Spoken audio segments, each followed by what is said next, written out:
All right, welcome everybody. Glad to see a nice crowd out there today. I'd like to call the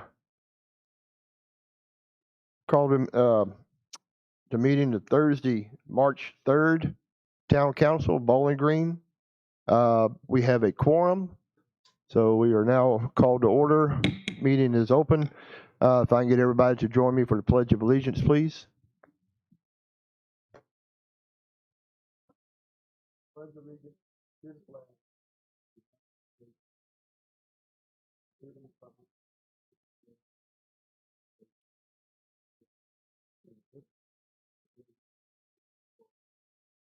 Thank you.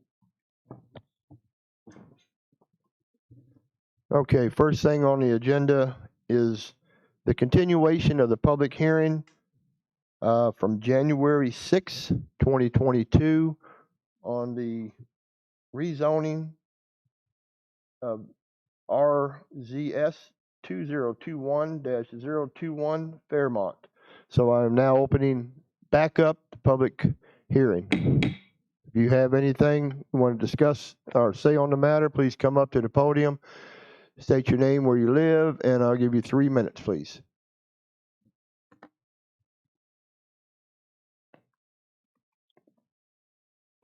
Jason Satterwhite, 145 South Main Street.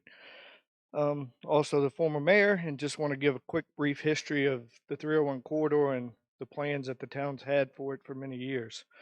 So not sure how many people are aware, but in the mid-90s, the town annexed that area from the county and promised that we would develop that area and make good use of that area. Well, that land sat dormant for many years with no fund, water and sewer out there. Nobody was going to develop it without those. They couldn't. So council came up with a plan and was able to fund it, and we built it with the hopes that they would come. The town invested $4 million. We put a special tax district out there. We excluded 2 residents that were not in need of it and that wouldn't benefit from the water and sewer pipes out there. So, so we have property owners out there that now are paying an additional tax because they were going to be the ones that benefited from the water and sewer out there. And now we have developers approach the town about this. And now, I hear there's water issues, there's this, there's that. Why did we build these pipes? Why did we put this infrastructure in the ground if we're not going to be able to provide a service that was paid for in addition to their taxes along that area? So I just wanted to make it aware that I'm in full support of the development out there, and not just this one, but the other one that I've heard rumors of just down the street. I think, council and my dream for the town was, hey, keep the historic district, what I call the historic district, the way it is, and use that area as our development area, and that's what we're going to do. And you look into 2 local developers that want to build out there, you're not going to get a better deal than dealing with local developers. If you have a national developer come in, you don't know what you're going to end up with out there. So I just would like y'all to really consider both of these developments, but especially the one that the public hearing's on this evening. So thank you. Jason? Good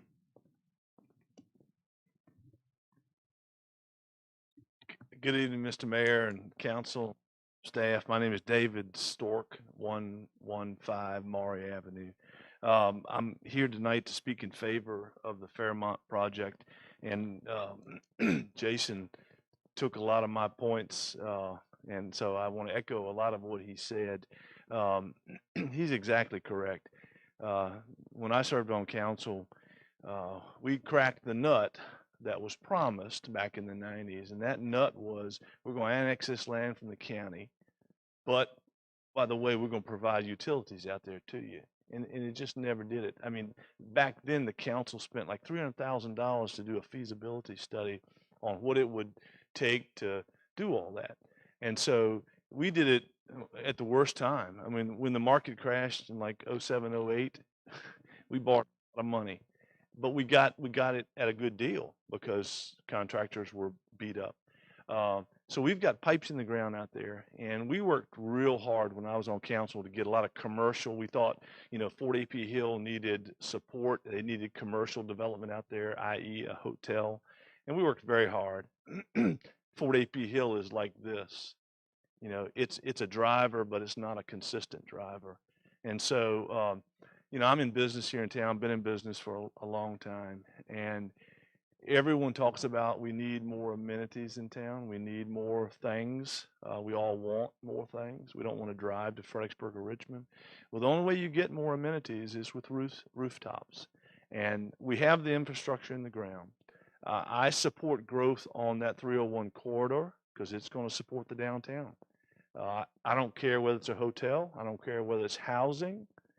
We have the infrastructure out there. I think we need to allow good growth. And I fully support this and any other project that comes. My heart was in a hotel out there because that's what Fort AP Hill wanted. Well, we worked very hard, but it didn't happen. And so residential growth is a good thing as well. And to touch also on Jason's point is when I was on council, I got from Kent if I knew something about them. And when I didn't know anything about them, I didn't get a level of comfort. And I think we've got some good positive things with this project. We have a solid project that's going to add to the viability of our town. It's going to add to the viability of that tax district that we created out there. And we know the people in it, and that's huge. So I strongly urge you all to support that. Thank you very much.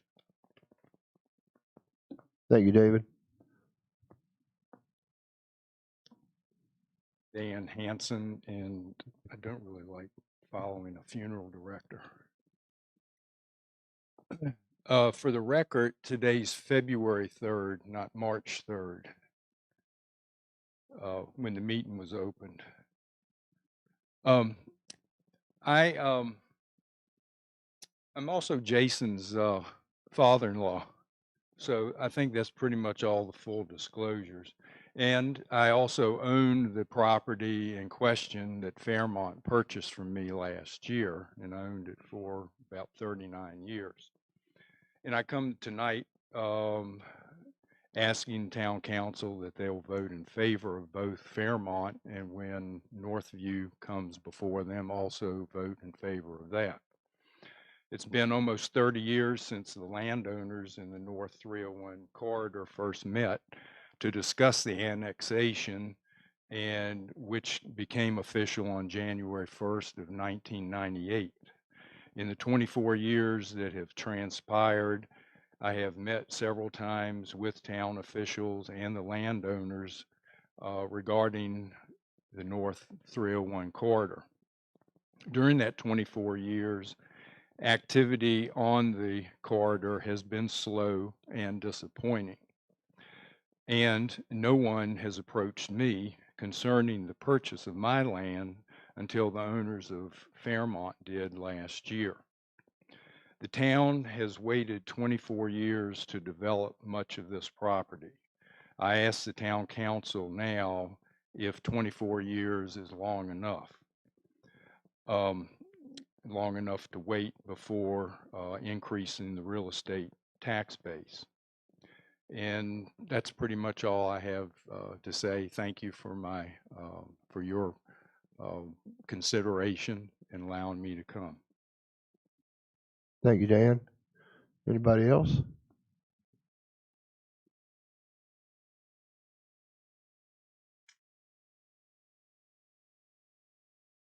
Hello, I'm Whitney Watts. I live at 165 South Main Street, and I too would like to support the project. I was here last year in opposition to a different project that I did not feel was in the appropriate location. However, this is in the development district and is an area that could support such a development, and I would like to vocalize my support for it as well. Thank you, Whitney. All right, Mike.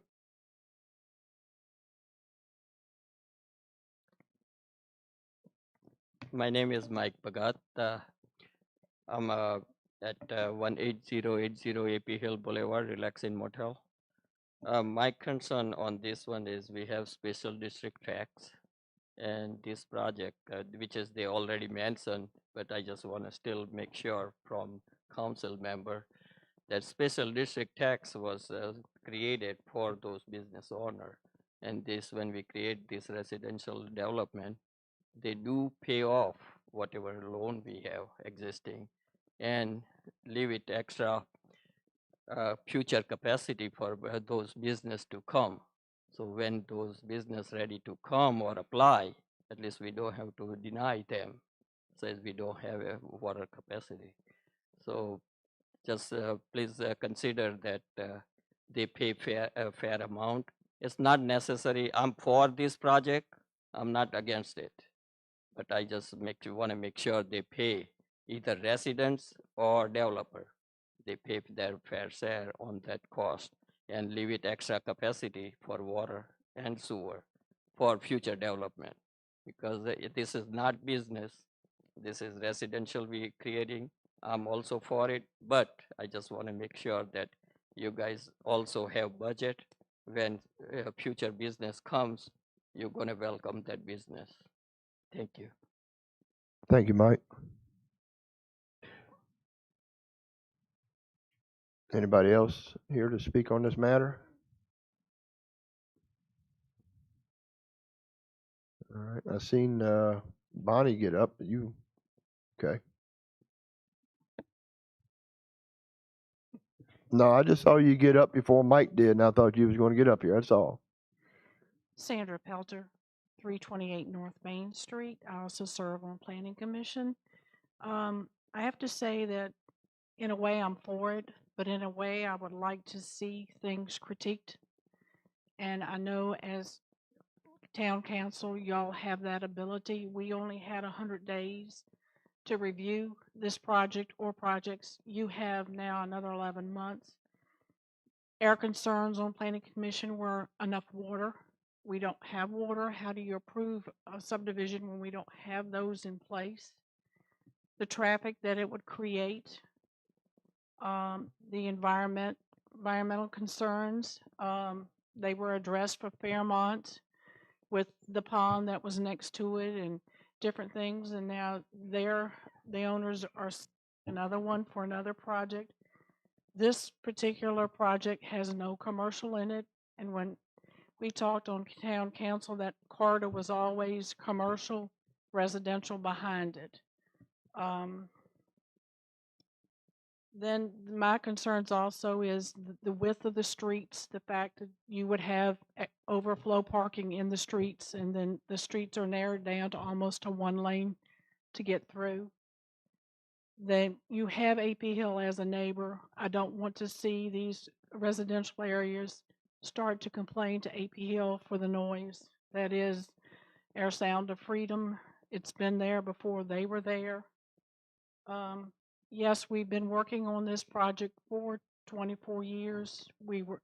I've always looked at it as commercial development first.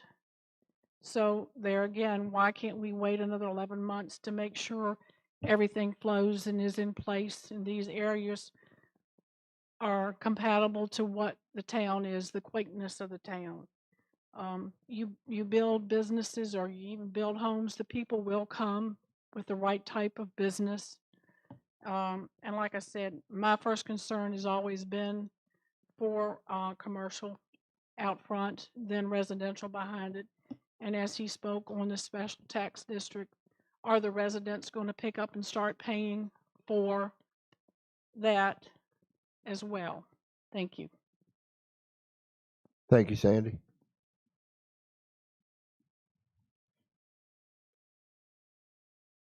Anyone else before we move on?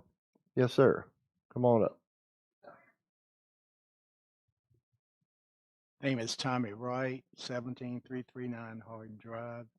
The environmental issues is a thing that I spoke against last time. I'm not for the project. I'm not against it.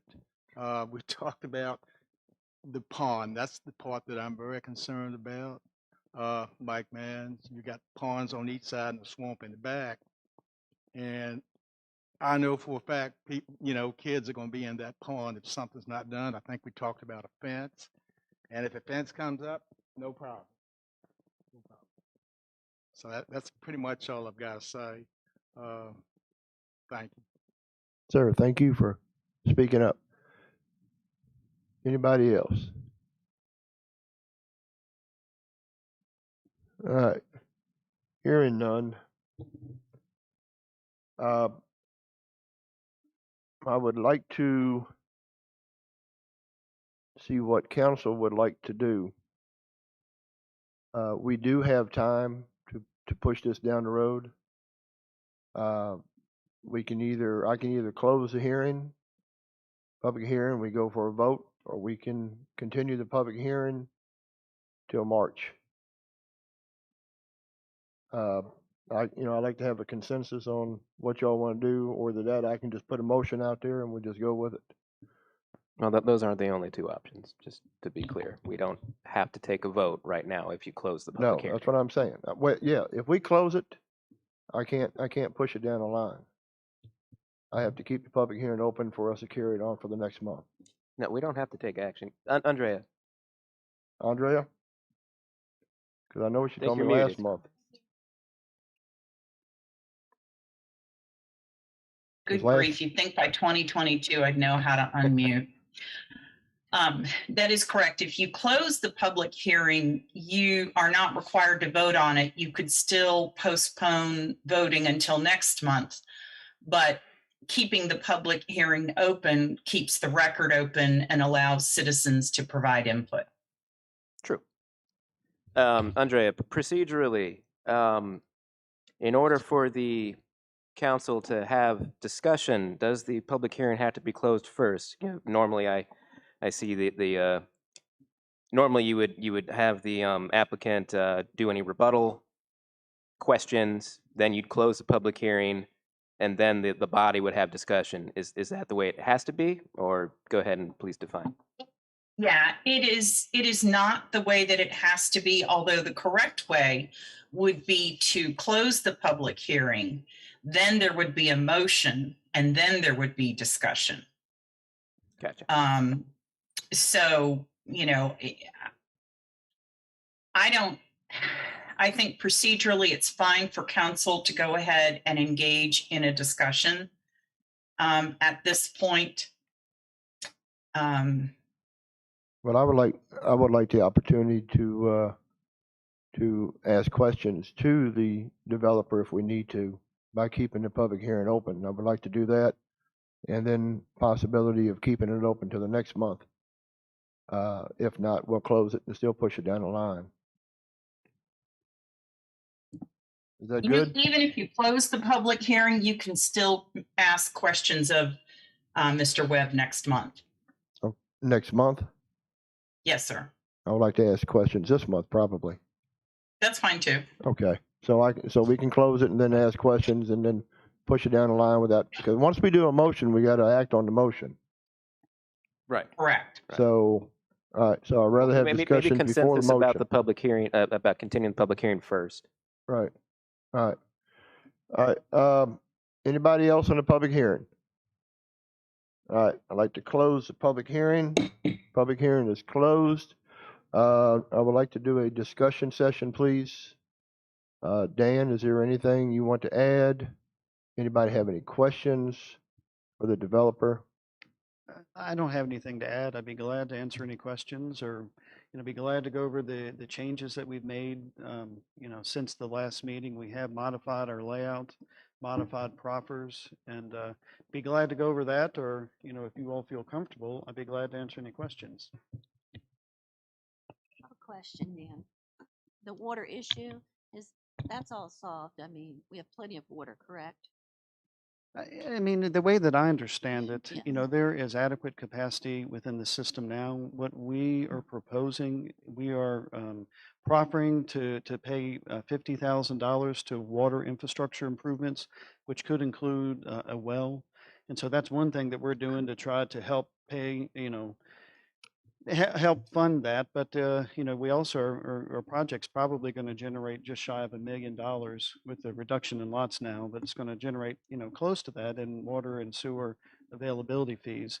But, I think, a water system, the town of Bowling Green operates a utility, and that utility always needs upgrades. It's always something that is continually needing to, we might close a well, we may need to drill a new well, but those are things that a utility always deals with. We've always dealt with, and then we will continue to deal with, and there's adequate funds. And from my understanding with, reading the DEQ permit for the well and also listening to the engineer with the Virginia Department of Health, is that there is adequate water for, our small town. So yes, I don't see a real issue with water, but that's not to say that there aren't issues that a utility needs to deal with, but they're standard issues that any utility deals with on a day-to-day basis. Mr. Mayor, But I know that we all have the packet, but do you think it would be appropriate for the public and those that would be watching now or in the future online that we go ahead and have him give a high-level overview of the new visual of the layout? Because we can well, put it on the screen here. Dan can go over some, over the new proffers that or changes he has made. Well, that as well, Yeah, but like he did have a but we PowerPoint with can- we a newer can- map. We can have a map available up front for the public to come in and see or whatever they want. Yeah, that's no problem. I mean, that's all public. But Okay, I was going to ask if we wanted him to go over those things with his Right. his That's brief fine. map that he had. that's fine. I mean, Okay. because we have people watching on YouTube that might, That's be the point. interested and stuff. So Right.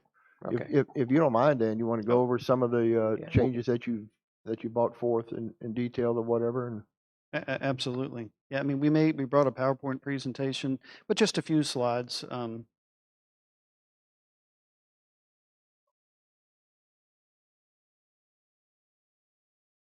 It's still somewhat difficult back here to see everything, but we eliminated right here along 301.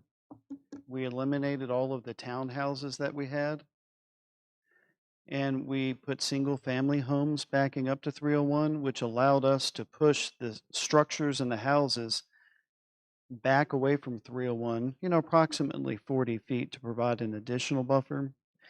We have fronted all of these townhomes right here.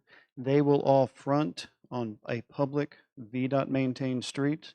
So when you are on the street and you look at the structures, you're going to be looking at the front of them, which will have a sidewalk that goes to a front door. The vehicular access will be through private alleyways that are in the back. And then they will go, so you will drive into that alley and then go into a rear loaded garage. So you don't see any of the garages from the street.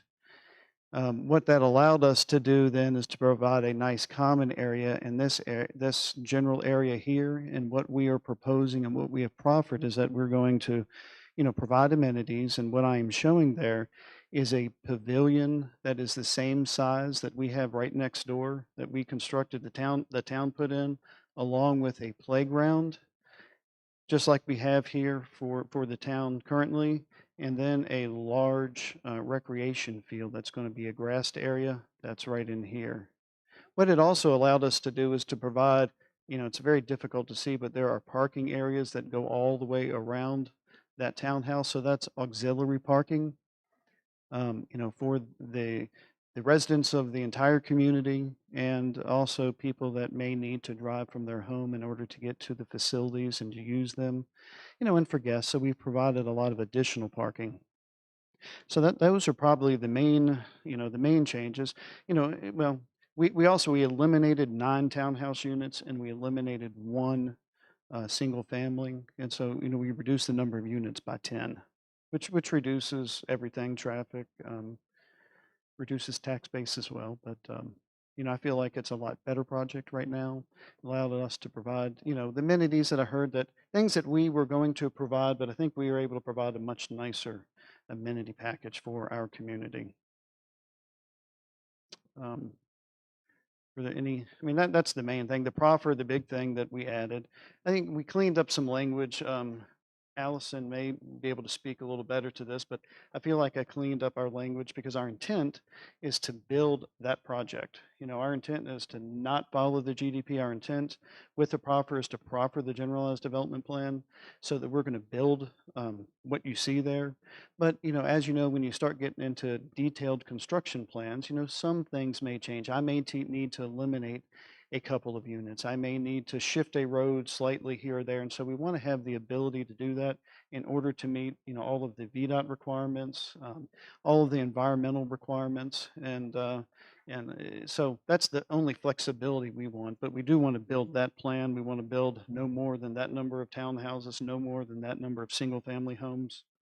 Because if we didn't proffer anything, you know, I guess we could change it, but that's not our intent. And I hope that our, you know, that's what we feel like our proffers reflect. Where's, what kind of guarantee do you have to assure us that what you're saying is what's going to happen? I mean, because I'm being told that just what's on paper is fine and dandy, but there's nothing that's actually binding, guaranteeing that, you know, you're not going to go away from what you have Well, I mean, put on tonight. I think the proffer clearly states that Right. we will follow that. If there is a legal, you know, you know, if Andrea reads that and decides that she feels like it's not tied down enough, then, I mean, we'd be glad to modify it and change it. We'd love recommendations to look at what we need to, but I'm just telling you, that is what our intent is. That's Yeah. why we drafted it. If we feel as though the language in there is not doing that, we want to modify it, but we want to make sure we have the flexibility to make the minor tweaks and changes that we need to make in order to comply with all of the requirements. So that is, you know, that's our intent. And so if we need to modify things to ensure that, we would love the opportunity to sit and try to work those items out. Okay. Any council members have any questions for I Dan? I don't have any questions, but I do have, as liaison for the Planning Commission, something I'd like to read. Given you were just so generous to say that you would modify whatever needs to be done. So as the liaison, we have some items that we'd like to reiterate some concerns the Planning Commission has on this development. This proposal, as well as additional forthcoming proposals provided by applicants, are extremely huge for the town, and the Planning Commission would like to make sure that their concerns are heard loud and clear. We only have one chance to do this, and we want to get it right. The site plan is preliminary and seriously lacking in specifics related to architectural details, building materials, recreational areas, and screening from 301 and adjacent businesses. There is the comp plan and Bowling Green Milford Community Plan from some time ago that should be referenced for these specifics. The development before us is 100% residential, and there is no accommodation for any commercial component. This proposal and future proposals will increase the number of single-family homes by over 40%. There is no proposal offered as to how these developments will be integrated into the existing community. The only way to get to shopping and services is to get a car and drive down 301 to enter the town. Increasing traffic, which I understand from many people in this room has been a problem. Noise from AP Hill was raised as a concern for residential development. Will noise impact the property value of future homes if care is not taken to construct the homes with additional soundproofing? This has been a major complaint of our sister town, Port Royal. Water is an enormous problem, and one that the Planning Commission has requested further investigation be done to. Environmental impact. We know there is a pond that is environmentally sensitive to the area. No fencing has been provided, leading to an extreme safety issue for any children who can easily walk into the woods or go swimming in a pond that is not fenced. If a fence is provided, will it be secure and not some unsightly structure where children can still access the pond as well as the wooded area? Traffic will increase substantially in the development, at least 2 to 3 cars in each driveway.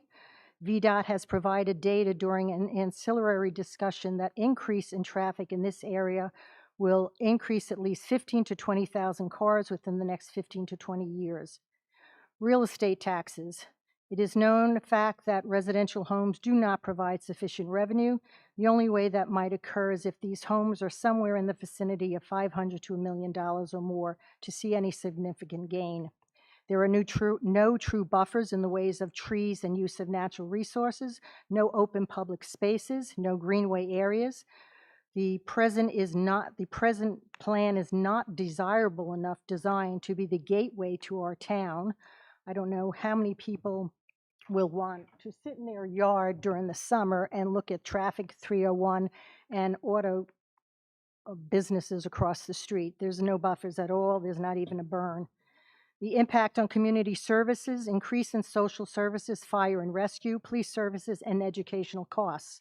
With the number of homes being proposed in this plan, well as future plans, all of these services will be strained and eventually will cost residents via tax increases.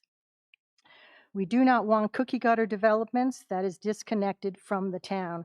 We want everyone to be inclusive in this town so that everyone feels like they belong to the town, because it appears that here's Bowling Green and we have a piece of town out there that most people don't know exist or don't consider it part of their town. For all of these reasons and then some, the Planning Commission made its recommendation, and we ask that the Town Council give validity to the research, diligence, and recommendation that the Planning Commission has put forth. In 2006, there was a report created for Bowling Green Milford Community Plan. Many of the Planning Commission's concerns are addressed in this report. Visions that were provided for the town in the future growth. I implore you to read it. Granted, it is an old form, but I would ask why in 15 years, none of these issues have come to fruition. In 2008, the Bowling Green Comp Plan espouses the same issues. I implore you to read that as well, again, since you were on town council when the comp plan was approved and all of these issues came to the table. Given these two documents, it is hard to understand why the fact that applicants who live in this town were part of approval process for these reports now bring to the Planning Commission, the Town Council, their developments, present developments that are so out of the realm of the future vision of this town.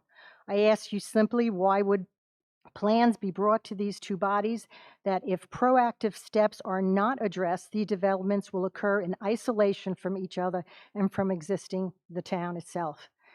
Quite simply, it's for me, I find it amazing that people in this town who have been on advisory committees, who have been on town council, planning commissions, have given so much future vision to the town. However, now you present us with this. What made you change your vision? What made you give us this that is safety concerns for children, environmental, no natural resources, no greenway? There is absolutely, for me, nothing here. I want development on 301. I want commercial. I want homes.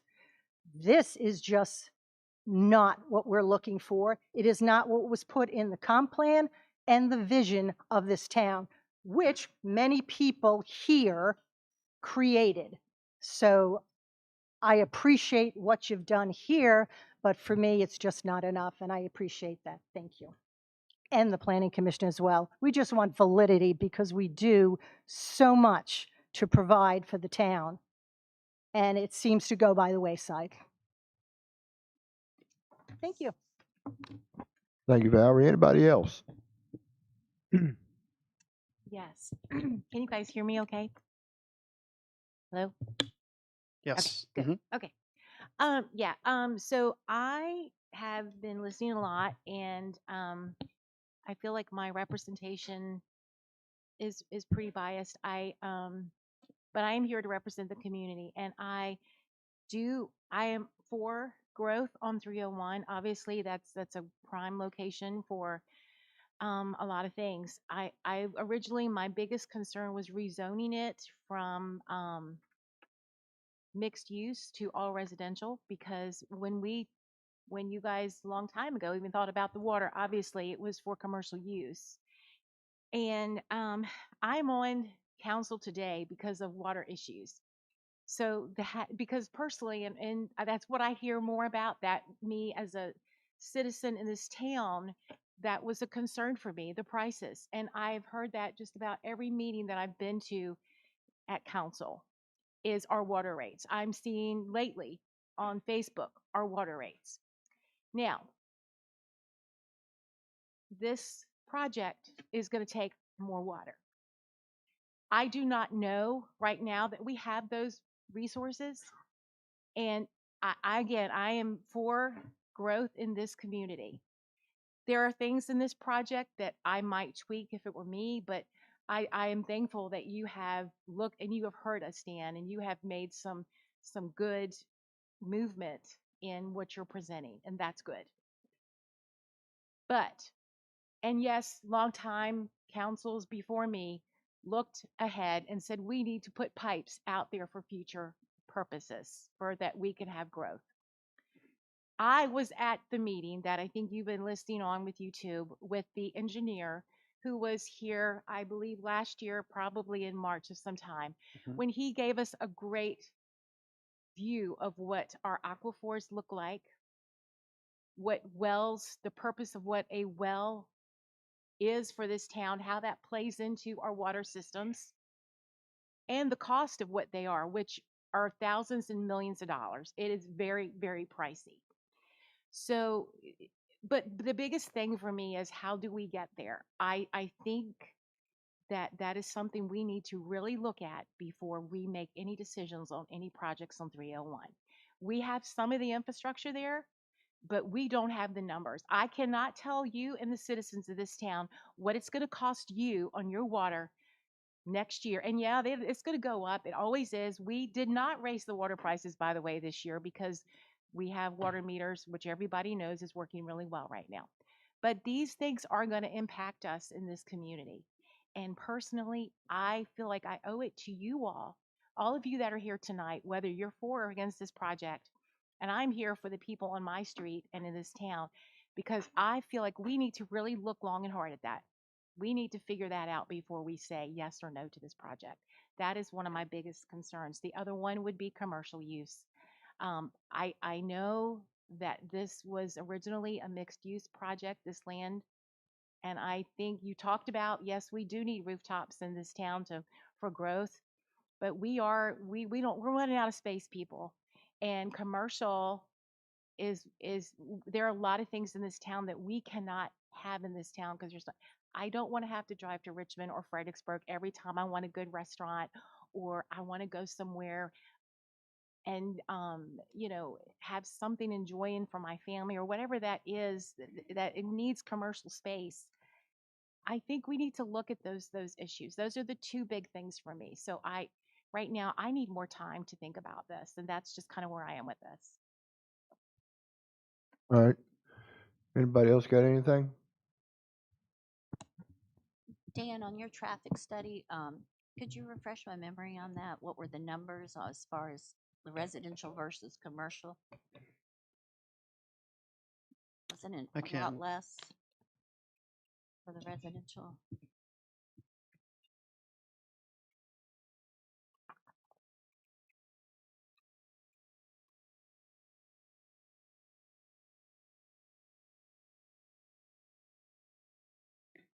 Based on the commercial layout that I did, that would be a by right. You could generate around 5,700 vehicle trips per day based on the ITE manual. And with our proposal, we are looking at generating 520. So it's a substantial difference in what the traffic generated by the site could be commercially versus residentially. That's what I thought. Thank you so much.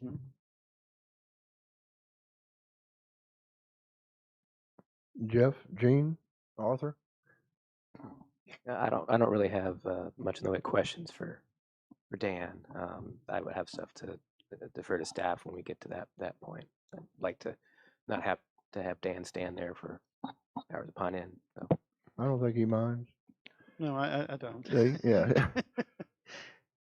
But I mean, I mean, if I get, could I respond to just a couple of? yeah, go ahead, help You yourself. know, and I appreciate all the time that you all spend, Valerie on the planning commission. I appreciate all the time. I do feel as though we are hitting the vision there.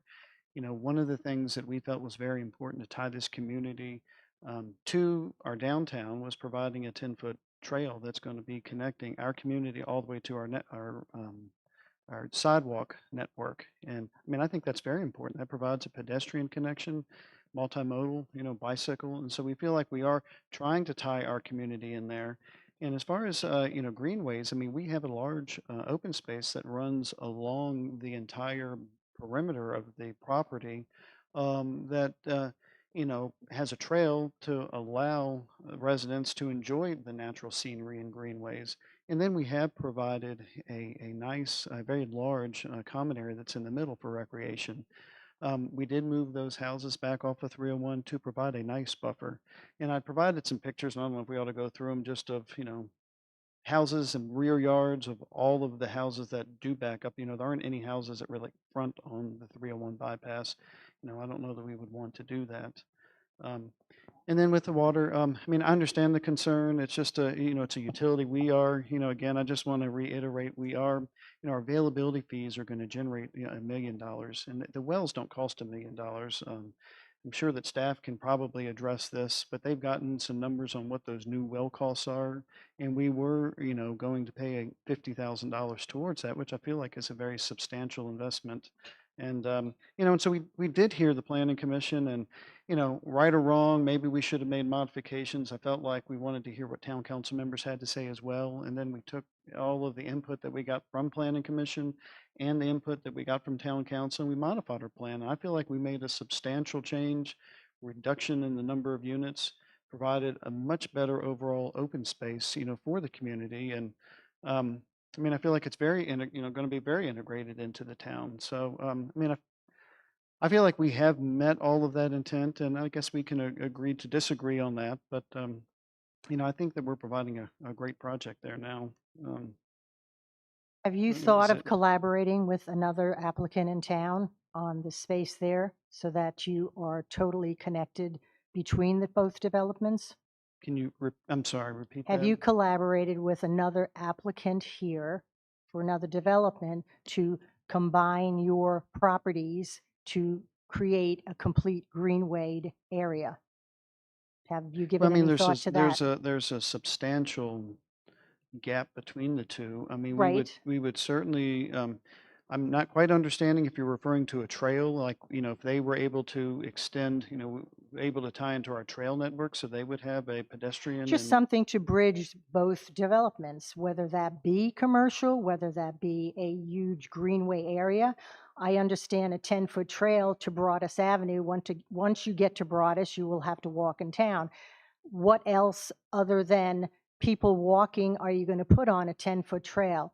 If you have children walking with their parents, are you going to have golf carts on that trail as well? Are you going to have bicycles? You're going to have moving vehicles, so to speak. well, I don't know about don't know about the For us, golf it's a big carts. safety issue along with the other things that we have talked about for safety, and you have not addressed any of that. In the So 3 public hearings we've had already, none of that has been addressed. you're saying the public safety has not been addressed? No, we've asked about a fence for the pond area. Mm-hmm. Nothing's come to fruition on that. It's been I mean, totally that's ignored. something that We've even asked about your can, HOA documents, and we haven't even seen that. There's not even any elevations for anything here. we have provided elevations for all the structures we're going to build. If they've been in your packets, and they were at the planning commission packet, in the planning commission packets, elevations of all of the units. But in terms of safety for the trail, VDOT, which this would be in the VDOT right away, they have a multimodal ordinance that you have to follow, and so that it would be a trail that would allow for bicycles and allow for pedestrians walking or running. And so we would meet all of those safety requirements. And that, a lot of those things are taken care of through the site development process. This is a very preliminary plan, and we just don't address a lot of those details, but there are regulations that we have to follow to ensure that we're going to have the safety. So you made a comment when someone asked you about the water. You said in reference to the 50,000 that you may provide for a well. You said may. Are we guaranteed you're going to give us that? Because So a we- well we- for $50,000 is going to get us what, 200 feet into the ground? And the town has to take the entire risk for the rest of the well? Why don't you just make your own well and connect into our water? So the $50,000, it is proffered, so there's no may you get it. You are going to get the 50,000.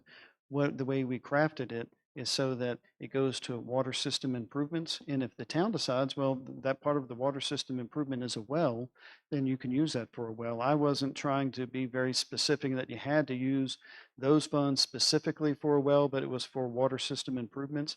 I would be glad to modify that if town council wanted, for it to say it had to be specifically for a well, but I just said it was going to be for water system improvements. And if you elect to use it that way, it's at your discretion.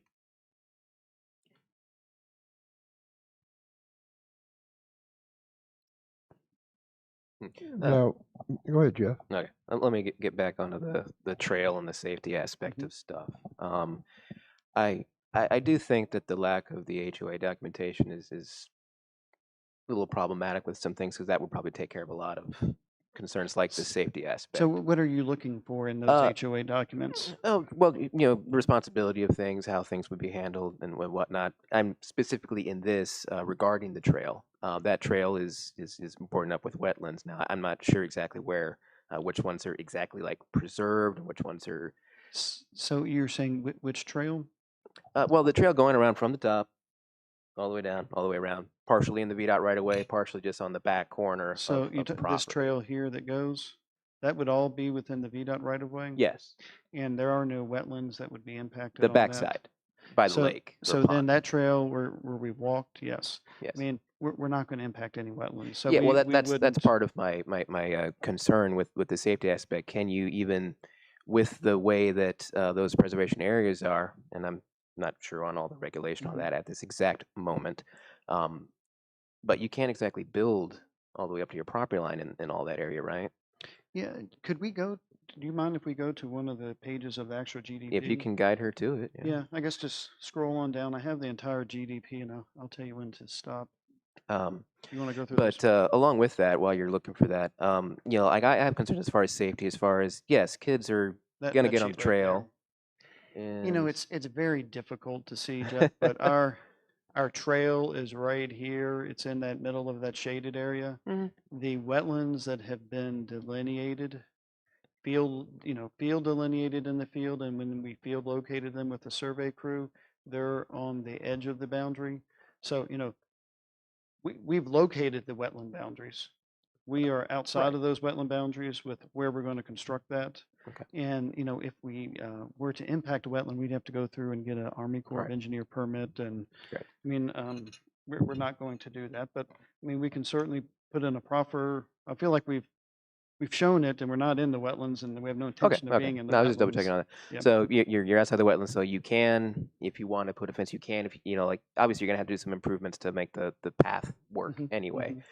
But like another aspect besides the idea of kids going down there and going outside of the property of this subdivision, because like if they go and they do what some kids do and basically trespass somewhere else, they're going to be not only in danger going in those wetlands, but also messing up other people's property going in those wetlands. And then above and beyond that, another thing is the maintenance of that path, because as we know, we all live around here, wetlands like that, it's full of thorn bushes and stuff when everything grows back. So who will maintain that? How often?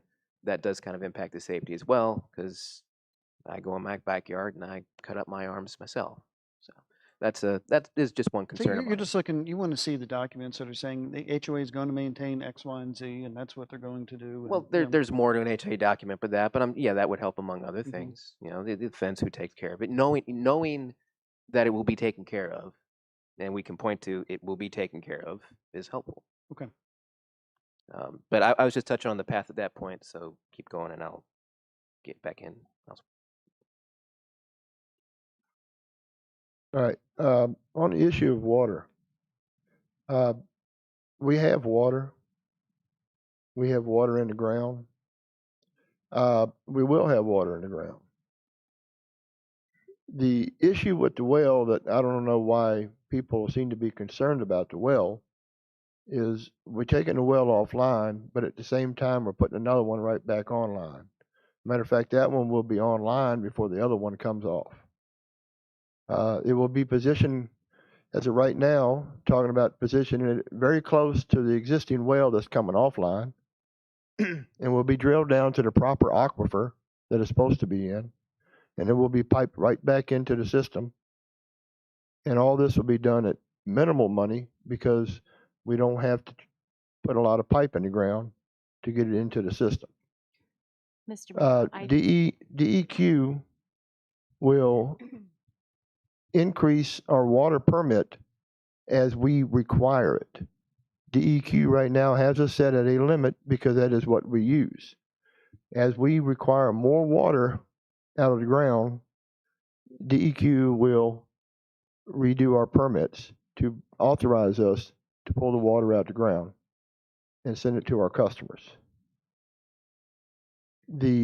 So the water issue should not really be an issue. The past council went through all this before they even decided to put the water and the sewer lines out there on 301.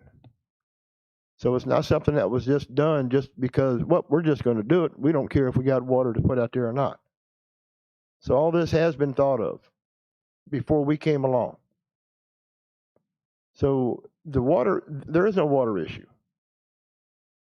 There is no sewer issue. We have capacity at the sewer plant to handle the growth out there at on 301. What will have to happen in the future, and it's like Dan had said, there is growth. You will have to do improvements. So that's inevitable. You will have to do improvements. You cannot maintain on a small system when you want to add growth. So down the road, 20 years from now, we may have to do some additional improvements. There are other things we can do in the treatment plant that can also increase our capacities without having to grow the plant by improving on different type of systems. By doing that, then we'll have to start treating for other agents. But as of right now, we're making improvements on the plant to handle what we have and to be able to handle our capacity at a good rate. So we don't have a problem there. Traffic-wise, 301 is a major thoroughfare. It does not come through town. The people coming off of there, yes, and they come through our town. A lot of times Google is telling them how to go. Depending on what system they use for mapping coming up the road. Some of them will send them up around the bypass. Some of them will bring them through Food Line and up Route 2. So on the weekends, yes, we have been dealing with heavy traffic on the weekends. And I don't see that changing until 95 gets all opened up in a few years. Then we will see it slow down some. But still, VDOT is pushing 301 to be a major thoroughfare to DC and Baltimore. So whatever we put out there is not going to make much big influx or big difference on the amount of traffic. It's already there. VDOT's not going to do anything that's not safety. VDOT, I've heard somebody say something about, well, we only have one entrance into this development. How many developments we have around here only got one exit, one entranceway into it? One right here in town, Maury Heights. Riverbrook, what's that one outside of town?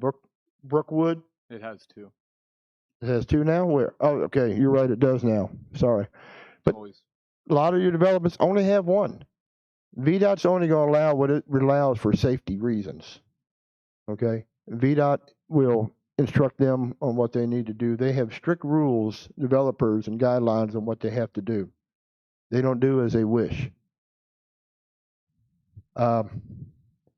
Taxes. There's a special tax district out there. I don't know how many of you are aware of it. I thought all the council was, but I was told that some members on council was not aware of it. That was put in place when the water and sewer lines were put out there. So we pay all the properties out there. Am I not correct, David? Is it all the properties, commercial and residential, pay that tax? Because I thought it was just commercial, but I was corrected on that. Yeah.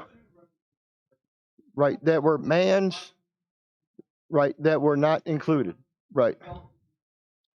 Okay. But all that farmland out there, the agricultural land is in it, all the commercial properties.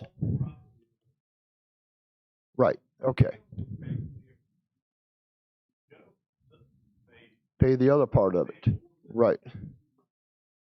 That's right. So one of the big concerns was what's going to happen to the tax district if this goes commercial. I mean, if this goes residential. Well, I was asking the same thing, but then I got corrected that everybody out there pays. So when Dan and them, if this goes through and they put houses out there, each house out there will now pay a portion of that special tax out there. So now that will relieve the tax on everybody else because we only set to pay so much a year on that note. So the percentage will drop because other properties are coming online now. The prices are going up on the properties. So everybody else out there, their tax level is starting to drop down now. At one time, we were paying $7,000 of tax a year on that. Mike was paying $11,000 a year just to have that water and sewer line out there that has not been used. That was put out there for that growth. And we got people here that want to just totally disregard it. You know, I'm sorry. It was put out there for a reason.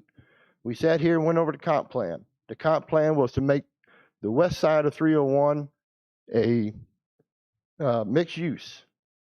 It did not say mixed use by partials. It just said the whole district was going to be a mixed use, which means we have the right to put in commercial and go to residential. It doesn't say we have to combine it. It doesn't say each partial has to have commercial on it with the residential. I don't remember that. It just says it's a mixed use. And it's just a comp plan. It's not that way. It's still zoned the way it is. It just means that people can come up here now and say, well, you say that we can possibly do this. So now we're going to, we want to have it done. We want to do it. You just made it easier for us to do it. And that's what you did. So now you want to buck what you have said you wanted to do. You heard the townspeople. We don't want high density down here on the south end of town. We don't want it there. We want it all on 301. That's where it goes. You heard them. You heard them come in here and stand right up here and say that. Well, we got them coming.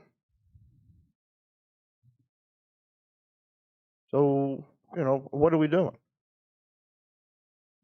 I mean, for one, I don't want to be sitting here and looking at lawsuit down the road because we're not doing what we said we wanted to do. We got taxpayers that are paying for a line out there that's not getting used and they're still having to pay for it. We're opening ourselves up because you're not holding to what you said you would do. And I could see where your points are on certain ideas, and we can probably get some things changed. But I hate to see it shut out. What's going to happen to the next one? Well, we shut that one out. We'll shut that one out too. That ain't what we want. Commercial ain't coming if we don't have rooftops. People want Starbucks. We want Wawa, Sheets. Yeah, sure they're going. Ladysmith, you got 95. Right, 95. Man, you know how many people come off of that road? Thousands. We don't have it here. Mr. Mayor, Yes, are you ma'am. trying to sell counsel on this? No, ma'am, Can we I'm make not. up our own mind? I am trying to put out there what is going All on. right, great. Thank you. Can You're I, welcome. So, Can I speak, Mr. Mayor? yes, go right ahead. Okay. First off, I'd like to address a couple of the issues that you brought up that I've been able to research or address myself throughout the 2021 calendar year. In regards to safety, we were talking about the thoroughfare for 301.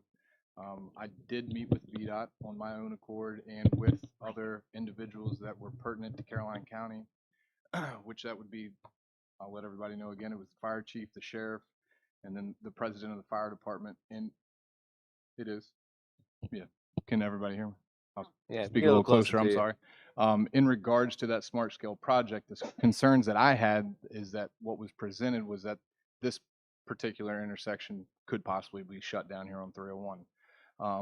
After meeting with VDOT and two of their engineers next door in the meeting room over there, no resolution was presented by VDOT in that meeting for that proposed intersection.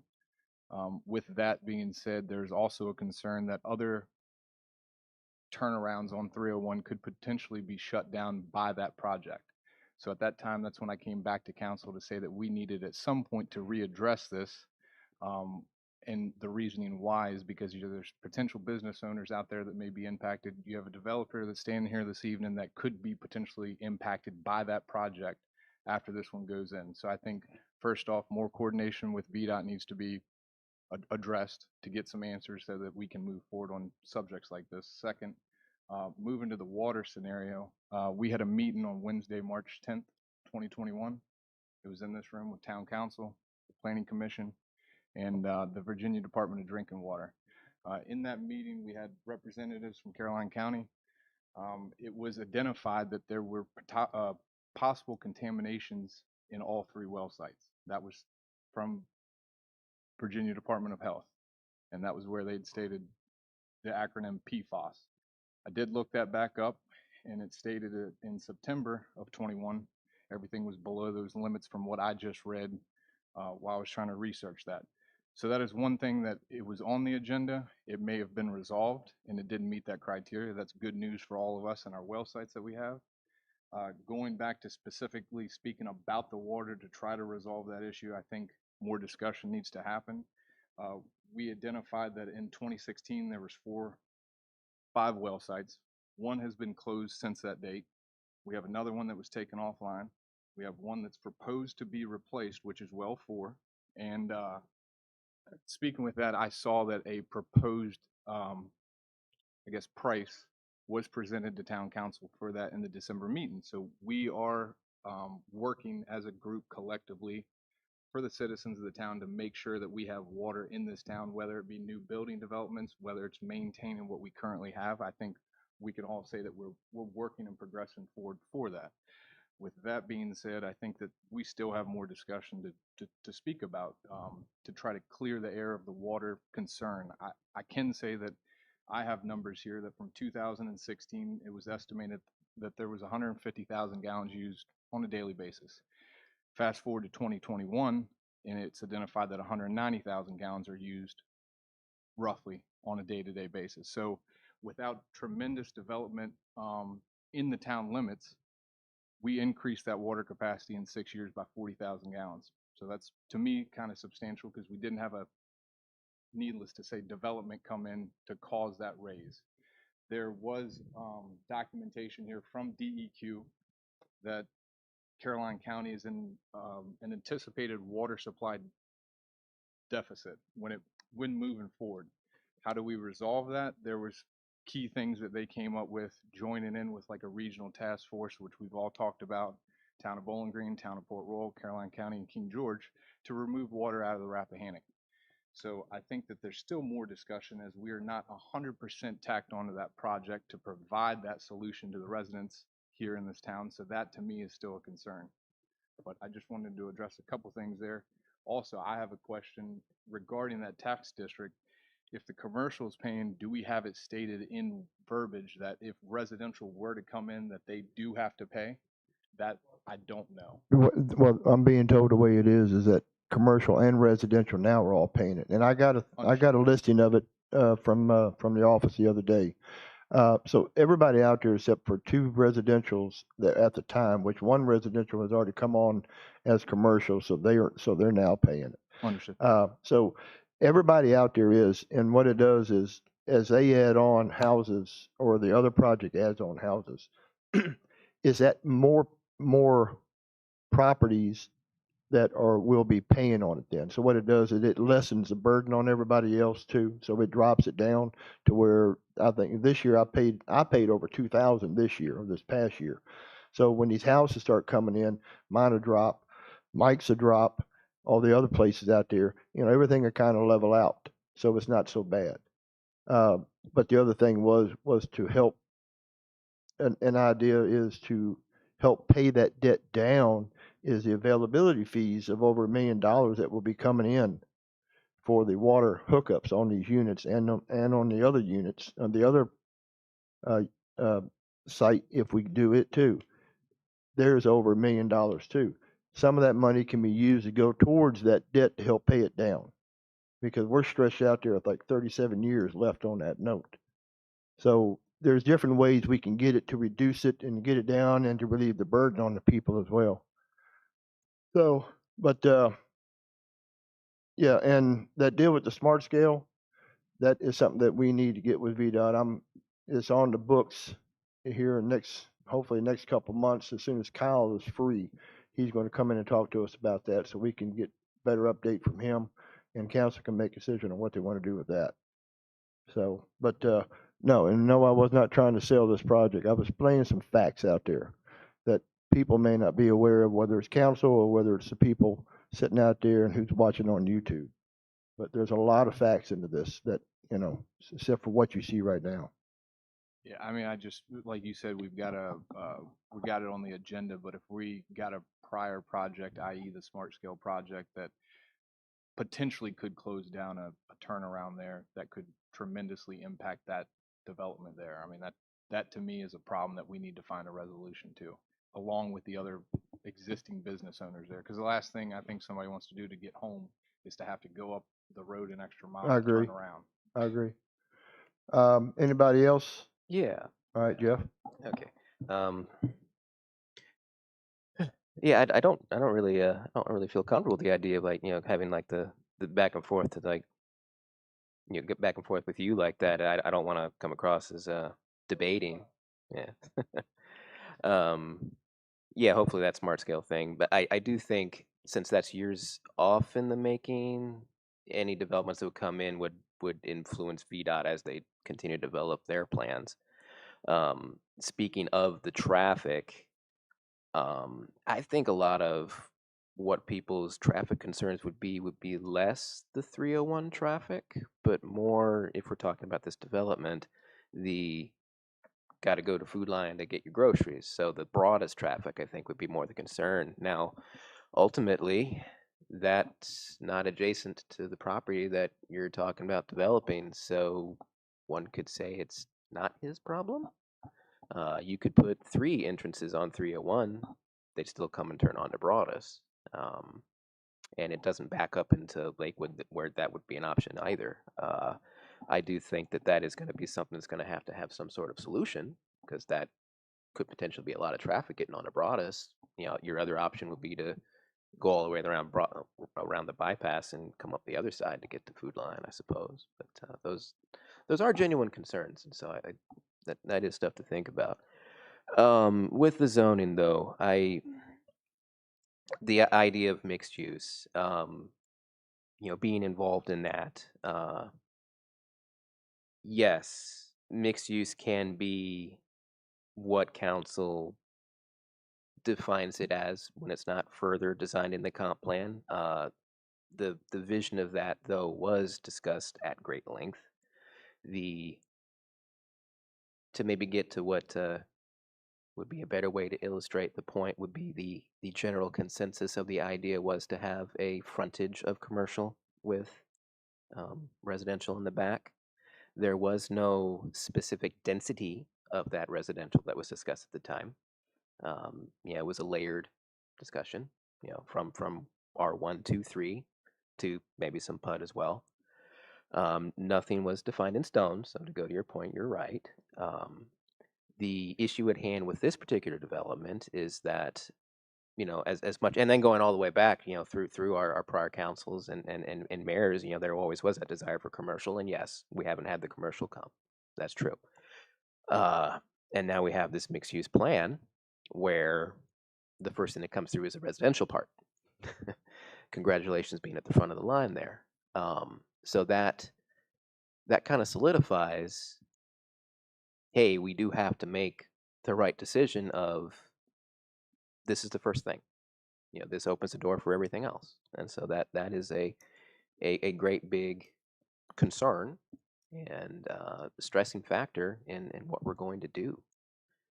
And so, yeah, all the discussion that we need to have, all the planning, all the numbers, they do need to add up.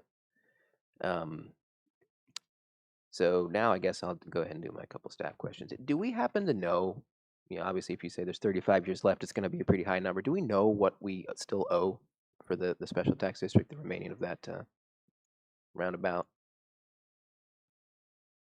No, I can get you that Okay, information. all right, Not tonight. please do, and at your leisure.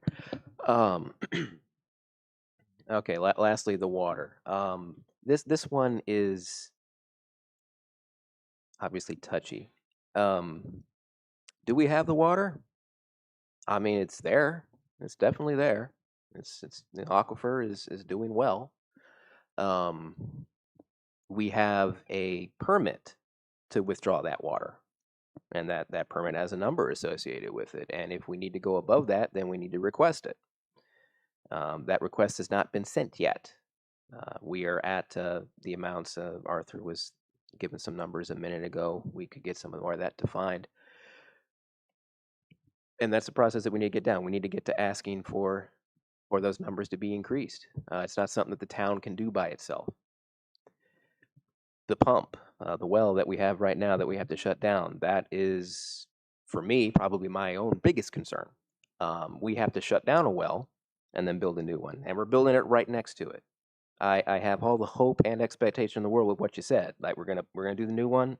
It's gonna be not only as good, it's gonna be better. It's gonna be new. It's gonna be fresh. It's gonna be fine. Doing that though, like we don't know. We're assuming. That would be assuming. We assume that DEQ will raise our numbers. That's not set in stone either. Will it probably will? We were told that it probably will, but probablys are not the way that I personally like to use the taxpayers' money. That's all. And without trying to get into the points of the exact numbers, I think I'll leave it at that. I just want to interject and say, Allison, I think at the last meeting last week, was it 93% is what we are at right now with the usage? Can anyone answer that for sure? This particular project, I'll just read you what I wrote in the report. The town currently has water and sewer availability to support this project. About 94.2% of the currently permitted withdrawal will be utilized at full build-out. Existing vacant and underdeveloped parcels within town limits, as well as those parcels approved to be served by the town water system, are not reflected in that calculation. The town may need to consider beginning the process of identifying additional water supply sources, wells, and permits in the near future. Since staff has said that there's water, and there's water for the existing customers, since that statement was made, I did a build-out analysis, very general, and it said, and there's 80 undeveloped lots in town. That's not including the underdeveloped lots, meaning some have development rights for subdivision with existing zoning. Also, Maury Heights has some of our water, and that was not included in the 80 lots that I calculated. So based on that build-out analysis, which had not been done at the time, that that statement was made by staff. Um, we need to find more water for these projects that are before you. I'm not saying it can't happen, but I have heard from the 3 localities asked, Caroline County, Port Royal, and King George have all spoken directly to DEQ, and DEQ says there is a problem with well water in the future. So what I've done is I've asked DEQ to speak with our council, and um, so I've sent them an email for that, as well as called. And they have always been very willing to do that, so that you have an answer on what happens with well water in the future. Again, as Mr. Holy was speaking about, there is water that can be withdrawn, but we need to get to the bottom of all of this. And last time I did suggest an engineer. The King George former county administrator is an engineer who specializes in water and sewer, and he still works with them in their uh, locality. And he also has commented that there's a problem with well water in the future. So there's so many people that are saying this that that I think that it would be beneficial if um, if the council would like to hear directly from DEQ on the problems, not VDH, but DEQ. Yeah. So, and right here, for example, is Maury Heights. This is a book that has all of they have already reserved all of this water for Maury Heights lots. DR Horton has reserved every single lot that they've purchased. So, we just need to move forward and resolve the issue. Yeah, we need to get that letter signed and get it to DEQ. The To surface get water. on with Caroline and them. Yes. That we haven't done it yet. So we need to get working on that. And I agree with the aquifer. I do agree with that. In the years it is depleting. It's not it is depleting. But it's not going to deplete in the next year or 2 or 5 years. They don't know when. That's why this deal with Caroline is out there 20, 30 years. But they got to get everything going now. But yeah, I mean, water is an issue. We have water now, and we'll have it for a while. But it is something we need to look into in the future to be, where we are going to get the water from. And people have to live with water. So, we just have to start digging into that, and and working on that.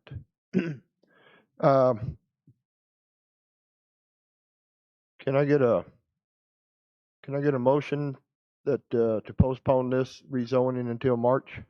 Mr. Mayor, I'll move to, I guess it'll be defer action on this until the next meeting. All right, I have a first by Jeff. Do I have a second? Second. Got a second by Deborah. All in favor say aye. Aye. Any opposed? All right, hearing none, motion passes. We will pick this back up in March. Council members, try to make yourselves available if Dan wants to talk with you, or you want to talk with Dan or whatever. Maybe we can try to get some stuff ironed out, some questions answered, and some things seen changed. All right? Okay. Sorry, I was just... All right. We're going to move on. Thank you all for coming for the rezoning hearing, and we'll pick this back up in March.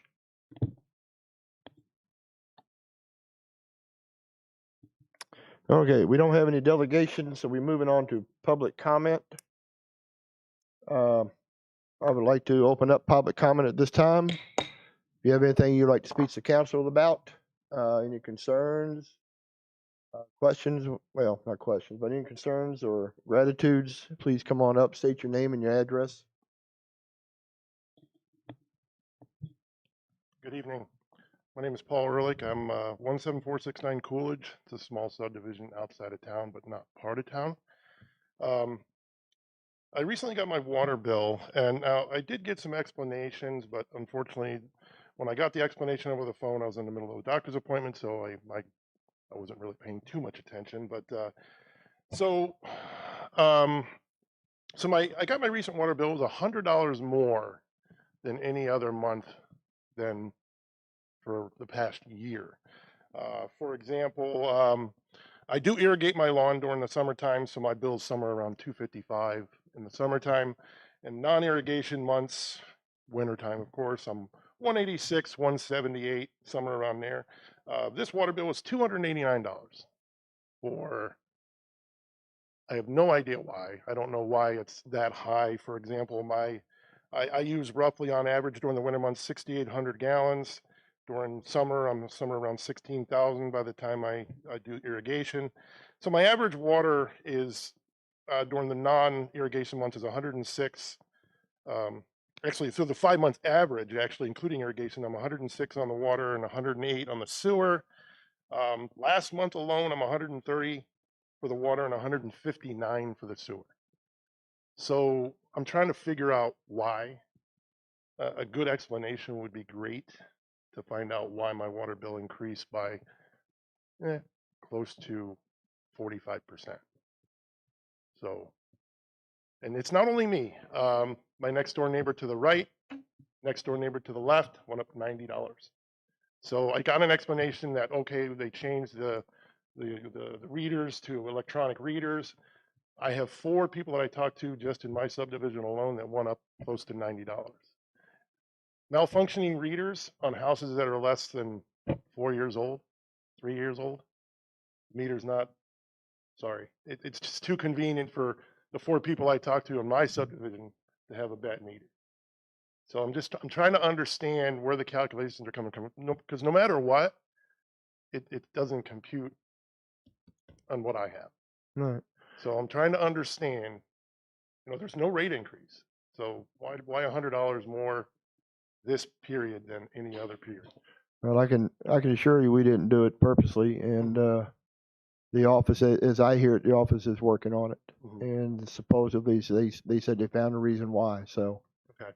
but with these newer meters, they will catch everything now. I understand that, So and I'm glad you brought that up because it's a people have been getting a break is what they've been telling me because of the older meters slowed down. and that's what I was told, and I did hear that when I actually dropped. I didn't drop my bill off, but I actually brought my bill over to ask them that, and they said, yeah, it counts every drop. Okay, if it counts every drop, then why am I billed 17,000 gallons even? If it counts every drop, why don't I have 17,123? Well, Where's maybe the not rising every round? drop, but they can sit there and they can tell if you got a toilet leaking. I understand that. Just by looking at it, like it is now. I mean, But my they neighbor's can tell you. toilet on either side isn't leaking. But the girls in the office will be glad or working diligently with any complaint that comes in to see whether it's a problem with something that we wrote down wrong or something that Core and Main, the contractor, wrote down wrong when they took the old meter out. So we are really working on it to try to help anybody who has a problem with theirs being excessively high to find out why. So it is being addressed. Trust me. Okay. I appreciate it. Yes, sir. No problem, Well, sir. I hope, and I sound insensitive to what you're saying, Mr. Mayor, but I hope they let the whole town know because, again, this is why I'm on council. And I concur with you, sir. There's a lot of it that doesn't make sense. I can only tell you, I had a new water meter installed a couple years myself ago because I was seeing, I had issues with, what is going on? My water bill is increasing and I couldn't figure it out. They put a new meter in, it was more. And now again, I'm assuming that I don't know, does everybody now in town have a new water meter? They do, 90%. And I'm assuming that I'm on that because mine has gone up again. So the only thing that I can tell you that I have learned since I have been on council is that there's a mystery to it. But the most thing I have learned is that we are paying. Unfortunately, it doesn't explain why yours is increased that like 45%. No, but unfortunately, we do pay for a water system. A very few of us, as of what we compare to other counties that has lots of people, we do have a water system that obviously, I don't think anyone's trying to cheat you here, but we do have a water system that is requiring a lot of maintenance. It always will. That's a given. I wish I could say I anticipate it going down. I don't. We did not raise the water rates this year. I've heard that on Facebook and heard people say that because we knew we were getting new water meters and we did not want people to, we wanted to see what that felt like before we thought about raising them again. And I must tell you that in the future, we will have to look at that again because we had new sewer lines put in a couple years ago, which you may remember. It's probably been 2 years now.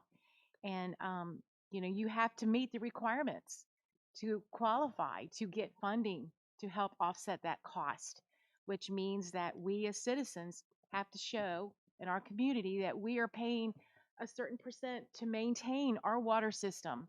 If we don't show that, we do not qualify for the funding, which means we don't get new water pipes. So we have spent how many hundreds of thousands last year? What, probably, yeah, for breaks in our water system. Hundreds of thousands. Yeah, but I something like mean, that's a justification on why my water bill would go up. I don't have that justification right now why my water I bill know. went up. Well, I'm just saying, to me, that's why our water bills are high to begin with. Why it's gone up, I'd like to know Can myself. we get back to public comment now? Yeah. Okay, sorry. No, yeah, I'm sorry. Thank you, sir. Okay, thank Appreciate you. it. Next, I'm sorry, Mark. I don't know why I did that. Good evening, Mr. Mayor, council, and staff. Pleasure to be here tonight. My name is Mark Bassoon. I live at 109 Morgan Court in Bowling Green. I'm also the Caroline County Commissioner of the Revenue.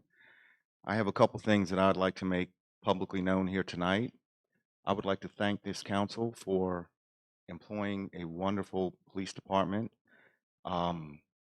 Chief Cecil and Officer Rusty, I can't pronounce his last name pretty good, but they responded to a slight situation over at my office. It was a personnel matter, so I cannot go into detail. They were on standby, just as if the state police or the county showed up to do their job, and job well done. And I'd like to publicly thank them in front of this body here tonight. Also, I would like to say how much I have enjoyed working with Ms. Allison Fincham and staff. We have bridged a couple gaps as far as the taxing offices and some taxing concerns. They have called over, requested my staff to come over to assist with some things. We are more than happy and more than proud to be able to come over and assist with whatever is needed in regards to any taxes. And finally, Bowling Green's growing, the county's growing, there's a lot of stuff going on, and I want to publicly invite this body, just like I publicly invite the board and county staff on a daily exercise every day. I am an open public office. If there's anyone who would like to come over, make an appointment, and understand or help to further your understanding of how taxes work, how taxes are assessed in Caroline County, and how in turn it affects the town and their real estate and personal property, business license, utility tax, everything that goes along with it passes through my office. I am more than happy to have an appointment set up. You guys come over anytime, and we will gladly welcome you in, sit down, discuss anything you like. Thank you all. Thank you, Mark. Anybody else for public comments? Jason Satterwhite, 145 South Main Street. Just a couple quick things. I'm good friends with Paul, so I can say this, but maybe our water issue is because he's watering his lawn and we don't have drinking water. So thank you, Paul. But anyways, two comments I want to direct as public comment, not directed to anything in general, but I am a parent of two kids, and it is my parents' responsibility as a parent to care for the safety of my kids and what they are responsible for. So if the town is that worried about that, then I'll take a fence in front of my house so my kids can't run out into Main Street. But I also can't guarantee that the kids aren't going to climb that fence. So I appreciate the concern for the safety of kids. But part of the problem with this world today is the personal responsibility for your kids and for your well-being falls within your rights and your responsibilities as a parent. So that's my other thing. And then I'd just like to clarify one comment that was made at the last council meeting. It was brought up in the council meeting that a procedure of paying health insurance benefits to people that don't take the health insurance was brought up by the former mayor, an employee of Rappahannock Electric. I just want to say that I did comment that, yes, that is a benefit that we receive at REC, but that was in place many years and many councils before me. I just agreed that it was there, and that's how some businesses do it. So I would like it just struck that I did not bring that on as the mayor, but I did agree with it at the time. So it's just want to make sure that's clear. So thank y'all. Thank you, Jason.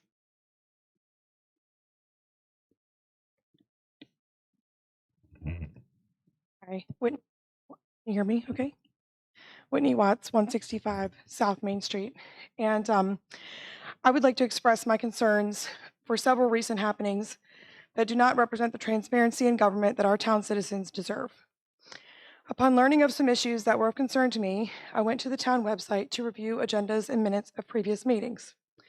Upon my search, I realized that no minutes were available for public view of the last several meetings, and neither was the recording for the January 2022 meeting. I came to the town hall to request the minutes from the girls in the office, as were just referenced, and was told that due to a staffing shortage, the minutes were delayed. I understood, and then I asked about the video recording. I was told that Mr. Voigt was responsible for posting the video and to call him, which I did. I had a very pleasant conversation with Mr. Voigt.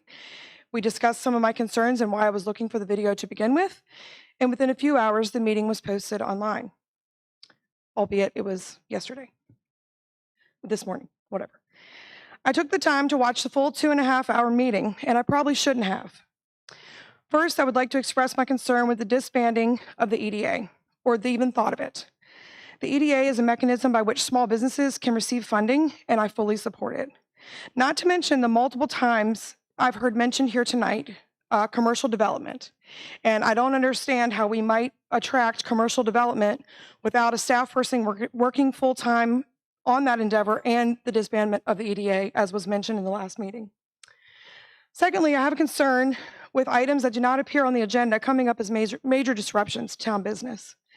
Specifically, I would like to comment on the knee-jerk reaction to remove the employee benefit of the additional compensation for those not participating in the health insurance policy in the last meeting. I find it particularly offensive because just 1 year ago, there was a very quiet effort to offer health insurance to town council members themselves. The same council members who were vocal at the January 2022 meeting that employees should not receive this taxpayer money were just 1 year ago quietly attempting to offer themselves that same benefit. The discussion that ensued was quite honestly short-sighted and came across as a bit uneducated on the topic. The town manager referenced a 22% increase in the health insurance premiums this year alone. Did anyone do a cost analysis to see how much more it would cost to have these employees on the town's health plan for not only this year, but the years to come? Instead of allowing staff adequately time to develop a plan to minimize impact to citizens and the affected employees, a rash decision was made to strip this benefit away. There is a very tight labor market right now, and the town has lost and is about to lose in Tracy employees who make this a great place to live and to conduct business. It is a shame that in this labor market, such decisions are being made. I would be remiss if I did not also address my concern over moving town events to a volunteer situation. As a veteran town event volunteer, both before and during the times of a paid employee, I have significant reservations on these events being pulled off on a total volunteer basis.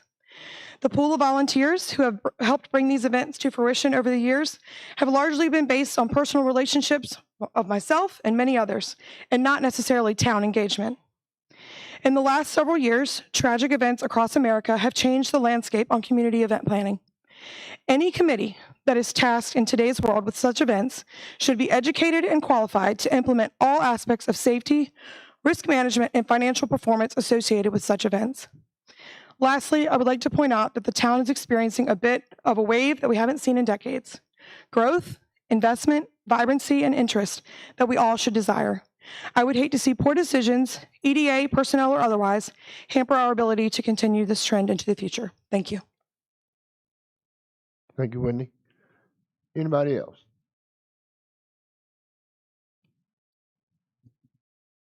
Good evening. My name is Rebecca Sullivan, and I live at 161 South Main Street. I think I can speak on behalf of many of my fellow residents in the town of Bowling Green that we have all gotten to enjoy the experience that the town is going through, the renaissance that the town is going through. We have seen many fresh new businesses open doors, and they stay open. We've also gotten to enjoy a number of com- of events that some have been going on since I was a child, and some are new and exciting, like the Bowling on the Green Wine Festival and the Music on the Green concert series. Um, I saw last week or a couple weeks ago on Facebook that we were looking for a replacement for our events coordinator, and it was a volunteer and unpaid position. I just think that it might be a step backwards while we are where we are as a town and going forward. Um, you know, people are anticipating these events. We do bring in people from out of town. I have friends from the city of Richmond who come up for these events, and I think that it's important to keep these going and keep them in the quality that they are. They're exciting and fun, so I just wanted to voice my concern about that. Thank you. Thank you. Anybody else? Second call. Hearing and seeing none, that closed public comments. Moving on to member comments. Does anybody have anything they'd like to say, or did we talk ourselves out of other?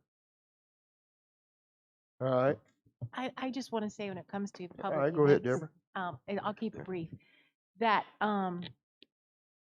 I don't think council voted on any of as far as how that was going to be handled, but I concur that I do feel like the public events it's going to be very overwhelming for a committee or anybody. So I am hopeful that we can move forward somehow with that. But just want to say that I didn't vote on that one. I've got some stuff. All right, go ahead, Jeff. All right. Okay. Cool. Took a few notes that time. I hope I didn't miss anything. It's that I think that's a good thing though. It means a lot of people came out, and I had to take a lot of notes. So thanks for coming out, everybody, and speaking. I'll try going in order what I wrote down there. Water meter. Yeah, good point. I've been reading a lot about that. Not exactly a whole lot that the council can do at this exact moment, but I think what we can ask is for that to be investigated, and like, would it be appropriate for me to ask, can we have a report on the outcome of that situation at our next meeting? Does that seem good? Yes. All right, cool. And so hopefully there's a resolution, and we'll hear back, and if we don't hear back, then we'll have to follow up. I like hearing the story about police. So yes, good job, Justin. Thank you. Very good. You do great, and it's great to hear from everybody else when they recognize that. So very cool. Safety, yeah. I took a note on that because I mean, you're right. Personal responsibility, Jason. Yes, that starts there. It starts there. You are right. There is no counterpoint to personal responsibility. So I'll just keep going. EDA. I mean, I don't think that we dissolved the EDA because that would have No, we required a didn't. vote and a change. I did lay mention to it, but then I all right, also that's what I said we thought. would I meet just- it whenever just they're wanna needed clarify. and stuff. So yeah. Okay. All right. Yeah, the EDA does still currently exist. There might be some changes, but we haven't taken a vote on that. And with the events, I'll just kind of that's still up in the air, and there's still going to be some more discussion on what to do there, and hopefully that'll be some good discussion. That's all I have. Mr. Mayor, may I answer the question or the Yeah, go ahead. issue? Go ahead, ask a question. There may be a misunderstanding about what was put on the website. Okay, sorry. There may be a misunderstanding about what was put on the website, and I'll have to go back and change it so it's more understood. The volunteer, it was a committee because it was requested to have a committee for events, and so out of those volunteers or anybody interested in meeting to discuss how we would move forward with Oh, events. you're talking about my committee, looking for the Mhm. volunteers for the one that I had for the events Yes. for us to Yeah. check it out. Okay. So Yeah. I I was wondering, advertised I for didn't think we put volunteers anything for the out there. committee. Yeah. So it's not, there's no decisions yet, but I would encourage everybody who's interested to come to be part of that committee so we can make some decisions. Thank you. I didn't think we put anything out there looking for a committee to volunteers to put on events. We just something for the group here, council members who put a volunteer committee together to figure them out, to look at the finances of them, and this, not to run them. Right. So I'll go Right. back to the website and try to figure out a different way Yeah. to Okay. put All it right. on there. Thank you. All right. Very good. I have a comment. All right. Go ahead. Is everybody aware of the love signs that are put around in all the cities that you see everywhere? We have a committee now that is working to get Bowling Green our own love sign. So on the 19th of February, between 9 and 2 here at Town Hall, we're going to have a meeting. We'd like to invite everybody in with their ideas, drawings, any input they have for it. We'd like to get a big love sign here in Bowling Green.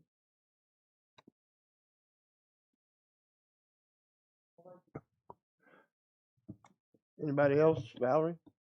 Nope. Okay. I thought you were going to Good. speak. All right. Moving on to staff reports. First thing we have is the draft fiscal year 20 audit presentation by Mr. Robinson Farmer of Cox and Associates. He's going to do a presentation. Thanks everybody for coming in. We appreciate it.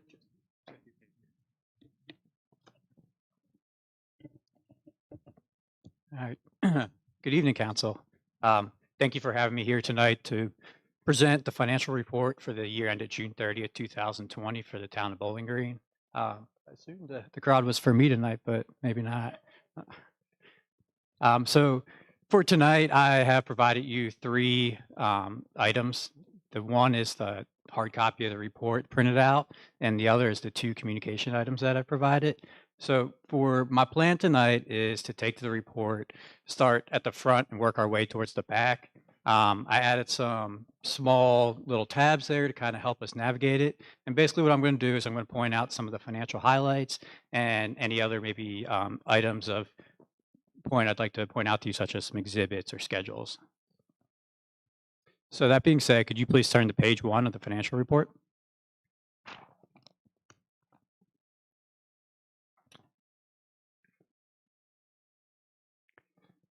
On page 1, you'll see the RFC letterhead on top. And basically that is saying this is one of our auditor type reports that is included in the financial statements themselves. This is the first of 3. This independent auditor's report is located in the front. The other 2 are located in the back. This independent auditor's report, this is our opinion on the numbers themselves included within the financial report. And I'm happy to report for the year ended June 30th, 2020, we have an unmodified opinion, which is a good, clean opinion, and that's exactly what the council is looking for. Next, we're going to go look at the basic financial statements. So if you could please turn to page 4.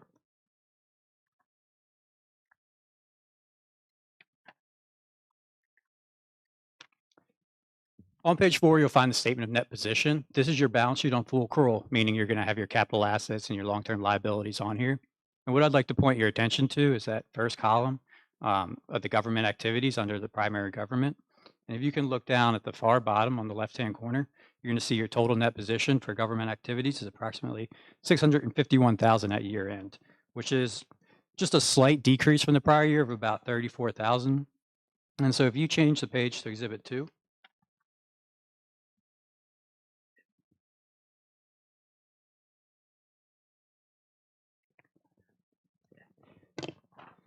on Exhibit 2, you'll find your statement of activities, which is basically your income statement. Exhibit 2 is 2 pages. It's pages 5 and 6. So if you were kind of to hold them up next to each other, it makes it a little easier to see. But what I want to point out is on the bottom of page 6, you'll see on the left-hand corner that change in net position of that slight decrease of $34,665 from the prior year. All right, next we're going to flip over to page 7.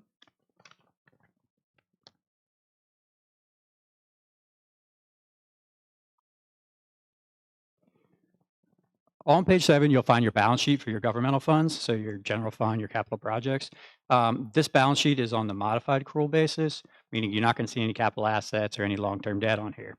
And what I'd like to point out on here is down towards the bottom is your total fund balances. So that first column, the general fund, you can see your total fund balance at June 30th, 2020 for the general fund was $410,972.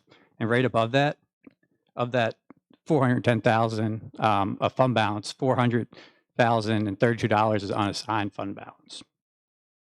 And then if you move over to the right to the capital projects, you can see fund balance at year end was $46,235 for the capital projects fund, which gives the town a total fund balance of $457,207 of fund balance at year end for the governmental funds.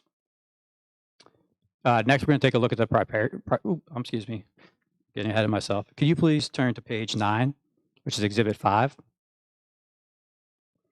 On Exhibit 5, you're going to find your statement of revenues, expenditures, and changes in fund balance. This is your income statement for the general funds. And once again, just kind of pointing out down towards the bottom, your net change in fund balance, which is basically your net income. You can see that the general fund had an increase of $36,954, and the capital projects had a slight decrease of $7,427, giving a total change in fund balance of those governmental funds of approximately $29,000. All right, next we're going to flip over to page 11, which is Exhibit 7.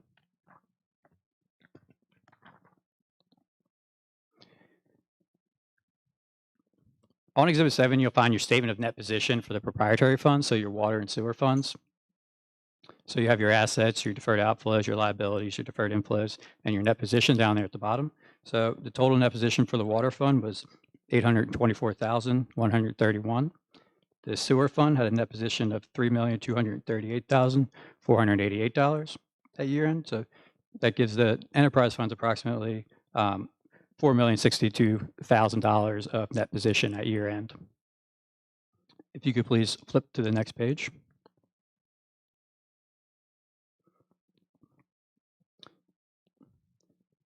The next page is Exhibit 8, your statement of revenues, expenses, and changes in fund balance, your income statement for those proprietary funds. And once again, the water fund on the left-hand side column, if you look towards the bottom, you'll see that change in net position, your net income. And you can see the water fund had a slight increase of $20,089, and the sewer fund had approximately $1.5 million increase in net position from the prior year.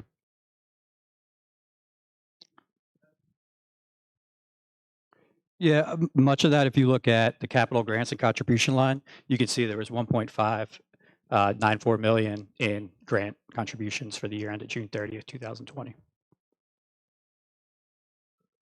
Next, if you could please flip over to page 14. Page 14 is the start of the notes to the financial statements. A good rule of thumb is if you see anything on the balance sheet or the income statement where you kind of would like to have a little more detail or clarification of what it is, the best spot to look is in the notes, whether it's detail on the capital assets or the long-term debt or the VRS or the OPEB, that sort of stuff. So notes are on pages 14 to 45. I'm going to skip over them for now, but if you could please flip to page 46.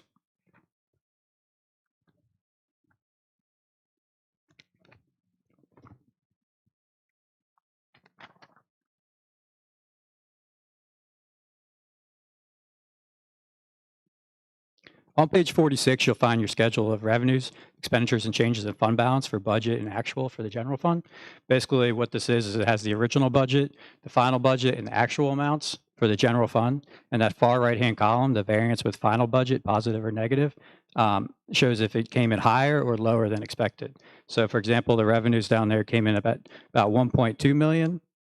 The final budget was 1,029,000 approximately. So you had a positive difference of $199,121, and you can see that the total revenue line. And if you kind of look down just a little bit further for the expenditures, you can see that the actual expenditures came in at $976,457, and the budgeted amount was $948,513. So you can see that negative $27,944, basically saying that the expenditures were a little higher than what was budgeted. This Exhibit 10 is kind of on a higher level. I'm going to point you to the schedules 1 and 2, where this kind of even breaks it down even further. So if you could please flip to page 53.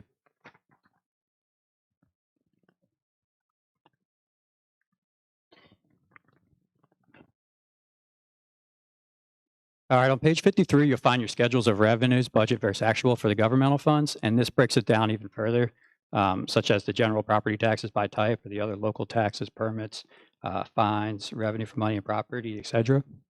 And same thing as the previous exhibit we were looking at, you can see the original budget, the final budget, and the actual amount, and that variance with final budget, whether it's positive or negative. If you could please flip to page 55, we're going to look at just the expenditure one. Point that out to you as well. Same thing, the next 3 pages of Schedule 2 is your schedule of expenditures, budgets versus actual, and has those same 4 columns as the other 2 items I pointed out beforehand. Next, if you could please flip over to page 58.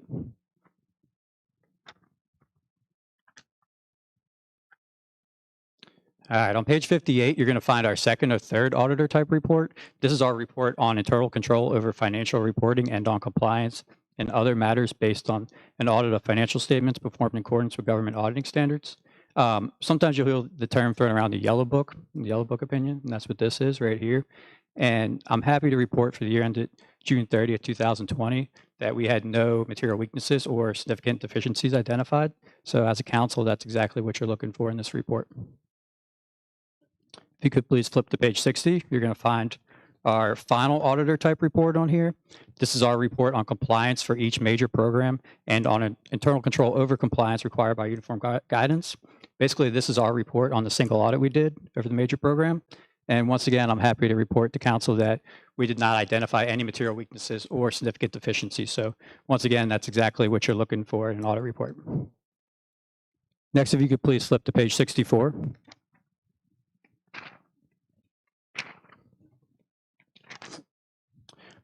On page 64, you'll find our schedule of findings and question costs. And what I'd just like to point out on there is towards the bottom, you're going to see a little indent that says CFDA number. And that's the major program we tested this year.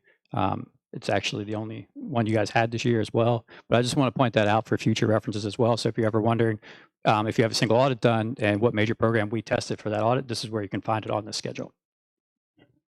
If you could please flip the page. And the last item in the financial report I want to talk about is the summary schedule of prior audit findings. In our 2019 audit report, we did have one material weakness, and that was material audit adjustments proposed by the external auditor, meaning us. And the status of that finding this year is that it was fully corrected and not reported in 2020, as I mentioned earlier when I didn't identify any material weaknesses or significant deficiencies. So once again, that's what you're looking for in a council. That's all I have for the financial report. Does anyone have any questions before I move on to the 2 other communication items? I know it's a lot, so my hope is too that you can always go back and look at the tabs of the items I pointed out, and you're always welcome to reach out with any questions later on.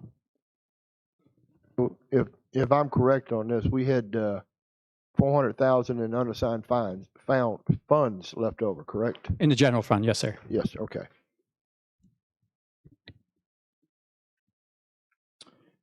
Okay, the next item that you've been provided tonight, it should be right after that financial report. It is our management comments and recommendations. It's just one paper and it's 2-sided.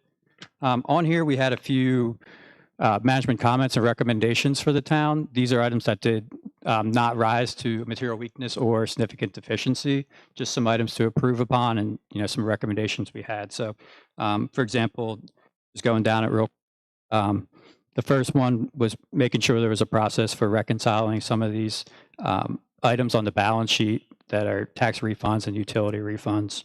The next 2 have to do with supporting documentations, just making sure there's proper, adequate supporting documentations with all the disbursements. And then the last one on the back is for sales tax. We noted some sales tax being paid by the town, and we just recommend the town try its best to avoid that if it can on those purchases that are eligible for that. I'm going to move on to the last item unless anyone else has any questions for me.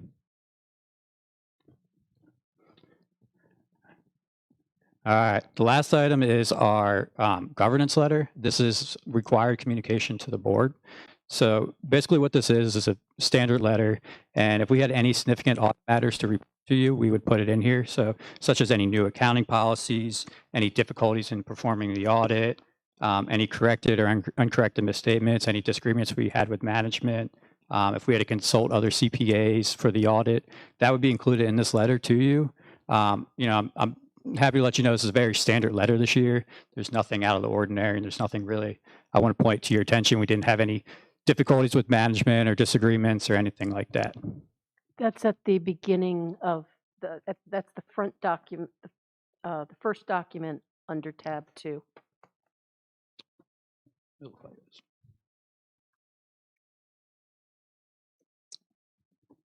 And I put it in the back of the item I had all clipped together too. That's all I have for you tonight. Happy to answer any questions, or if you have any questions that come up at a later date, I'm more than happy to answer them as well. The bond balance that we were talking about in the meeting, is that on page 27? Note 6 should have all your long-term debt. If you're looking for a more detailed version. So let me check the page number. Yep. So note 6 and 7, those will be your long-term obligation notes where you can find a little more detail on what the balances are at year end and what's going to be due over the next life of the loan. So if you, 27? yeah, and if you look at the one right before that, it also breaks down all your long-term obligations as well by type.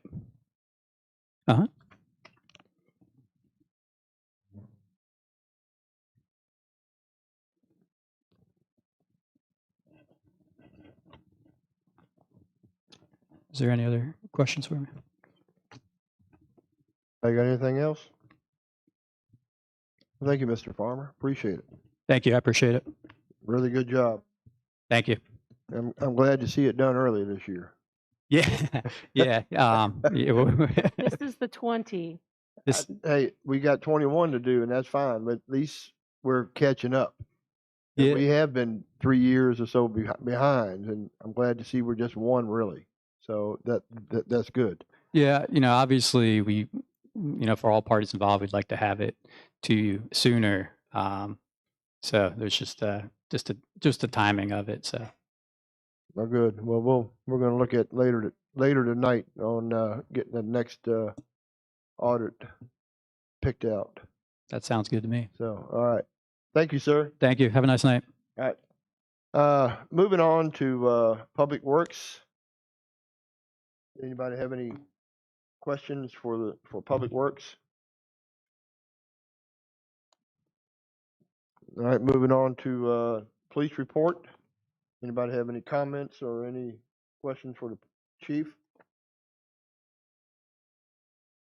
All right, moving on to Town Clerk Treasurer's Monthly Report. Anybody have any questions on that?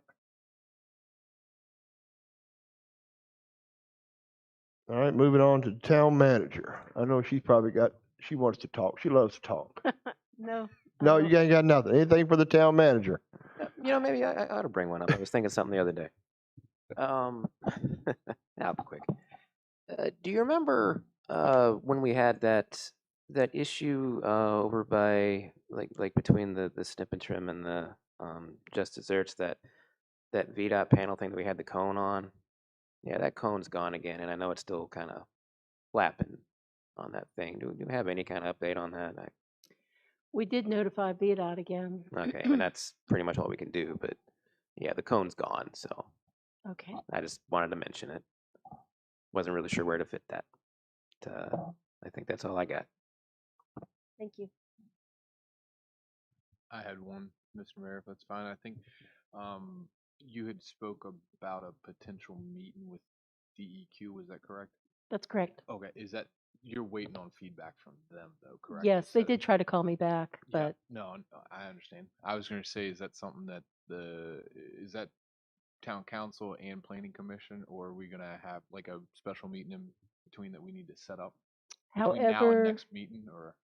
however you want to do it. I did ask them for an evening meeting, so that all of council could be included, but, Doing it like whatever. last time was great. Yeah, we need, probably at either a work session or regular meeting. And also, just like I said, we talked with Kyle, and Kyle said he'll get back with us as soon as things slow down, and we'll set up a meeting with him to come in here to discuss the SMART scale in further detail as well, so we can get that. But that's probably not going to be for another 2 or 3 months, maybe. I guess for him, but my perspective is that something that we want to try to facilitate before the next town council meeting, pending this rezoning. on what the DEQ? Yeah, I'd like to. Yes, If we can, and I think it should be public. see what. Yeah, that's what we're going to do. Last one was. Yeah, we'll do it here. Yeah. The And planning even our commission would work like to be sessions, part of that as well.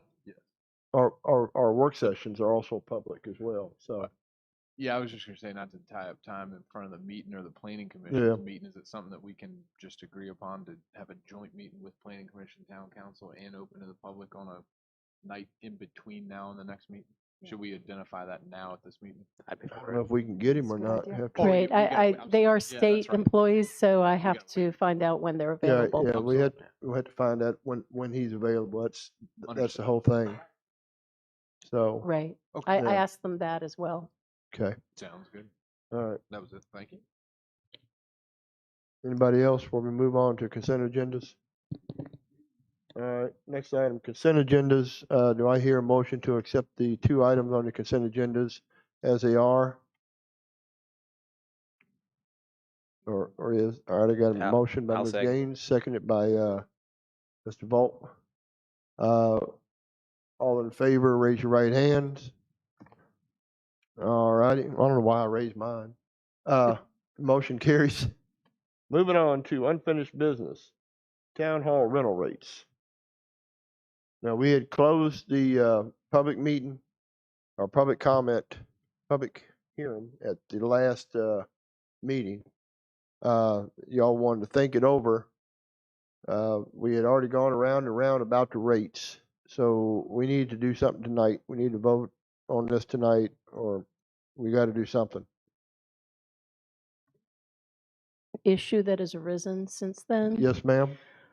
There was a question about the cost of renting the facility for just basic meetings, You mean an the hour front? or two, and they wouldn't use the kitchen facilities. There wouldn't be any cleanup or setup, generally speaking, and so the cost of that was not included in the fee schedule because we typically, in the past, had been allowing people to have meetings in town hall. Yeah, I think we shouldn't charge them anything for that, because you got like the farmers market who'll meet here and to do their once a year or whatever meeting out in the front. I mean, to me, if they're not using anything except maybe a couple tables and some chairs, there's no cleanup or anything else. I mean, why are we even wanting to even I've got charge a them bit for to that? say about that. Huh? I've got a bit to say about that. Go right ahead. Okay, thank you. We got a little problem with that because we've already had the public hearing on this, and so we really can't change what we did without having another public hearing. So that's already a little bit of a problem. I don't necessarily disagree with what you just said about we can't add another line. We can't put another discount. We can't like put that on there. We do still, however, have the ability to, if somebody comes in and asks, we can waive the fee. So unless you want to go back to the drawing board yet again and add something, I think that's about the only way we can really handle anything else new that's going to be on there. I don't, unless there is some other option, Allison, that I don't know of. What do we currently do? It's we allow them to do it for no cost. Right. I But it mean, wasn't even on the schedule. It wasn't, so that would be an attorney question as to. I don't like the off the book stuff. See, according to what we talked about, as far as I got it, it was for parties.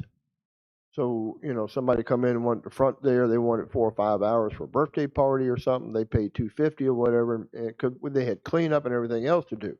And it was the same thing in here. But if they just coming in for a half hour, 45-minute meeting, I mean, What is Andrea's advice? Because you know, if we're going to address it at all, we just need to know how to address it. Yeah. Andrea, We would need to address it through a separate ordinance amendment.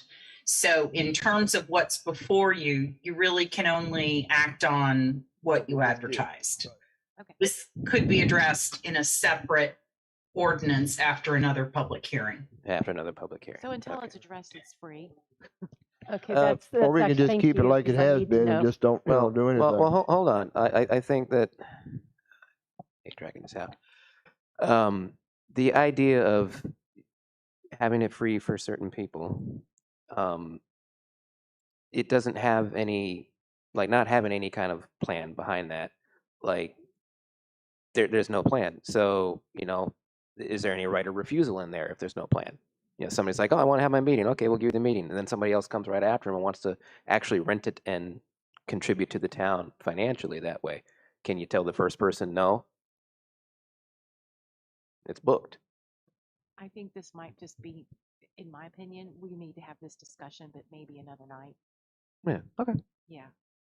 Well, let's get back. Well, I mean, to if all we have is a thing My before thought us, is if it's then a business thing too. I mean, right. it's for the I'm saying town it's got to business stay in your community. heads. So I'll make the motion to accept the town hall rental rates as presented. Do I hear a second?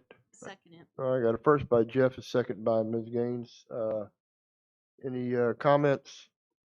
I got one. All right, sir. On the town hall rental sheet that we were provided under tab 5, it states that there's no cost, and that's what we all came up to.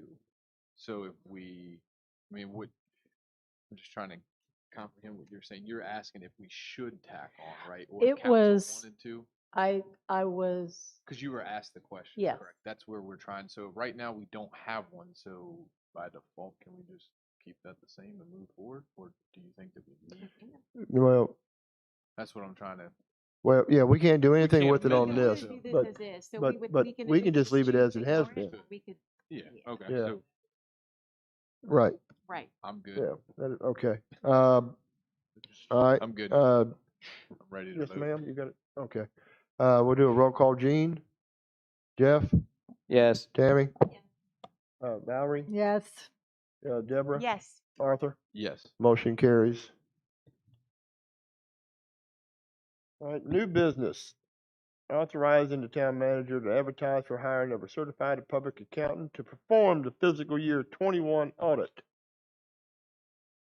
Do I have a motion to give her permission to do so? I make a motion that. Got a motion by Mr. Second. Hooley, second by Ms. Davis. Any discussion? All in favor say aye. Aye. And no committee reports. I'd like to see maybe Valerie and if Tammy would maybe like to meet sometime about the events and see about the finances and dig into that and how we're gonna look at this and whatever you want. Yeah.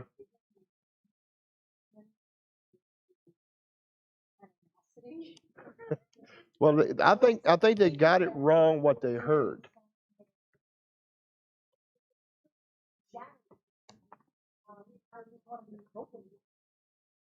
We're not offering anything right now that I'm aware of. See, so that's why I want to find out.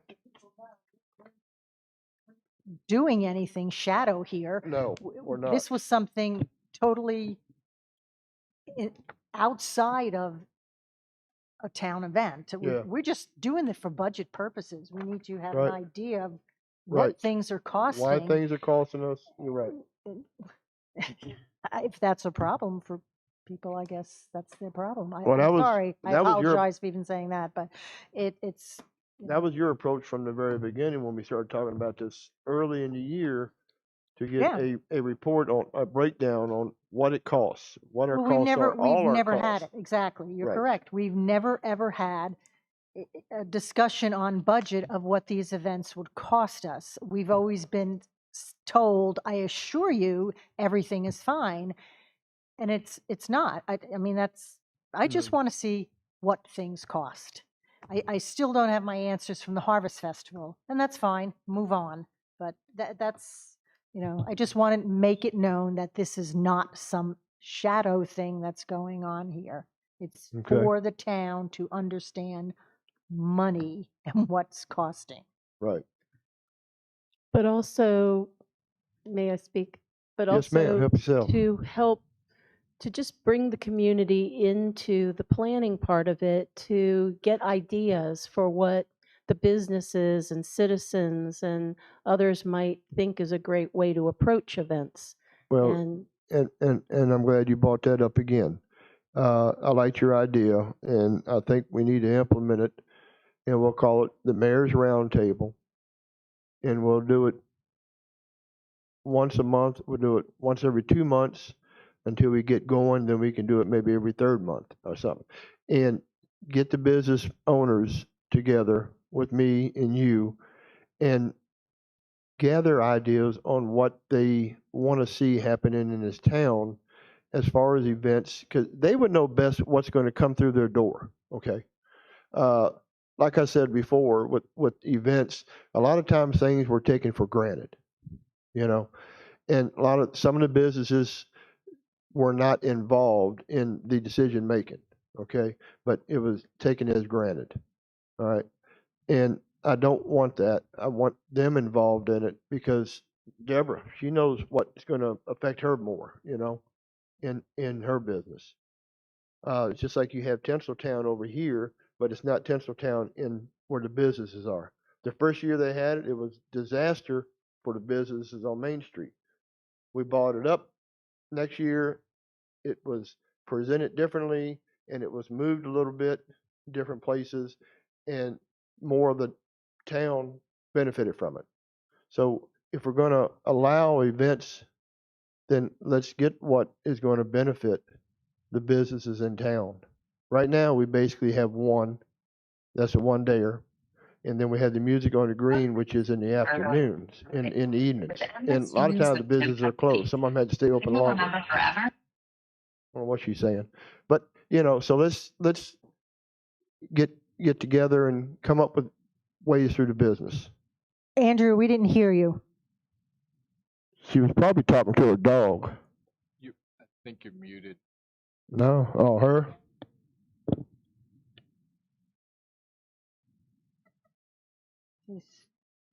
Oh. I muted it because something popped up on my computer and was, I don't know, talking, and it was not the dog. And Andrew, I have a question we just went through the rental rates, but I should have asked something at that point. Can I ask something now? Okay, so we've now taken care of the rentals. We really need to have a new contract done because the contract is from 2008, and there's a lot of information on the risk of the town not in there. Okay. So it protects the person who's renting, but it's not protecting the town. Okay. Got it. Thanks. Thank you. All right. I just question before we leave. Sorry. Yes, that's okay. Judy or Allison, maybe you can answer. There was some delinquent meals taxes from the festival that we're not able to collect. Do you all have any kind of status on those?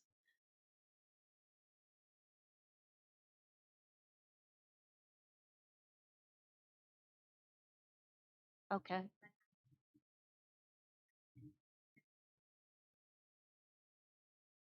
Okay.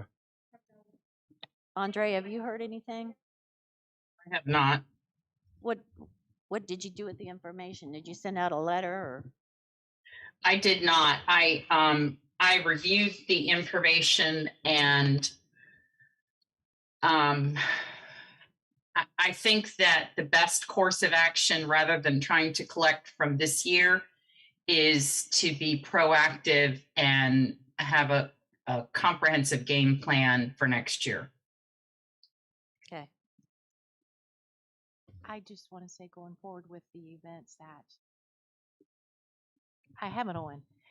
I'm concerned about it. I don't feel like we're prepared. I think there was a lot taken for granted, not just what the expectation from the community, but even from the people that ran the events.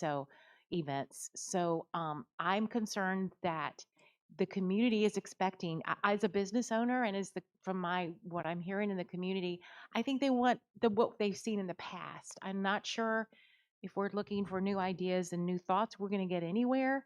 Maybe we need to think about how we're going to move forward this year with what we've been doing the last year.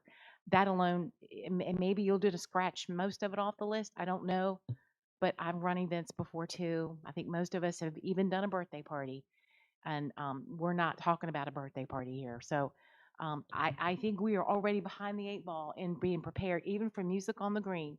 And sometimes when you work with committees, the more people you have, the less you get done.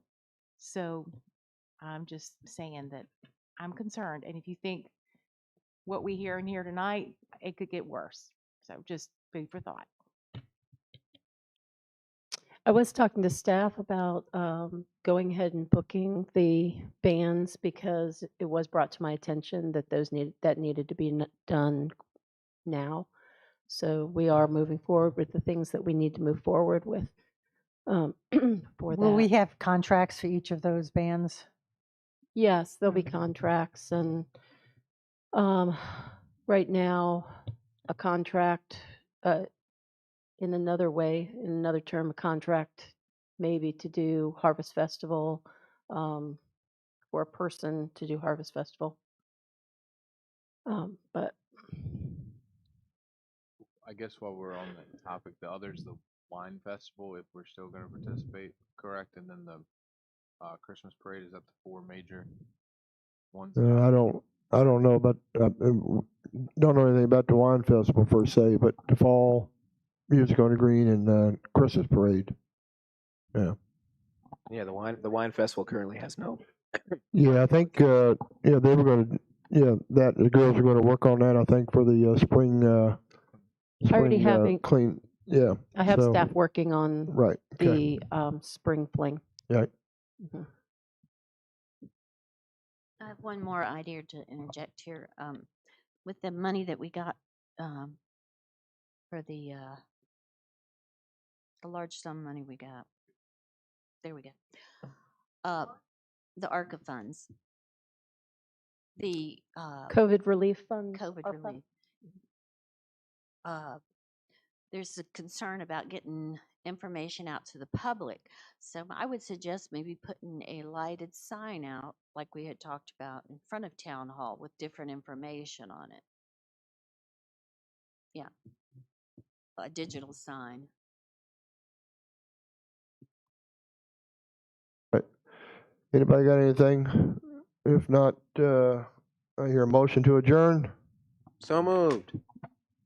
I got a first by Jeff, second by Tammy. All in favor, say aye. Aye. Aye. Okay. Meeting is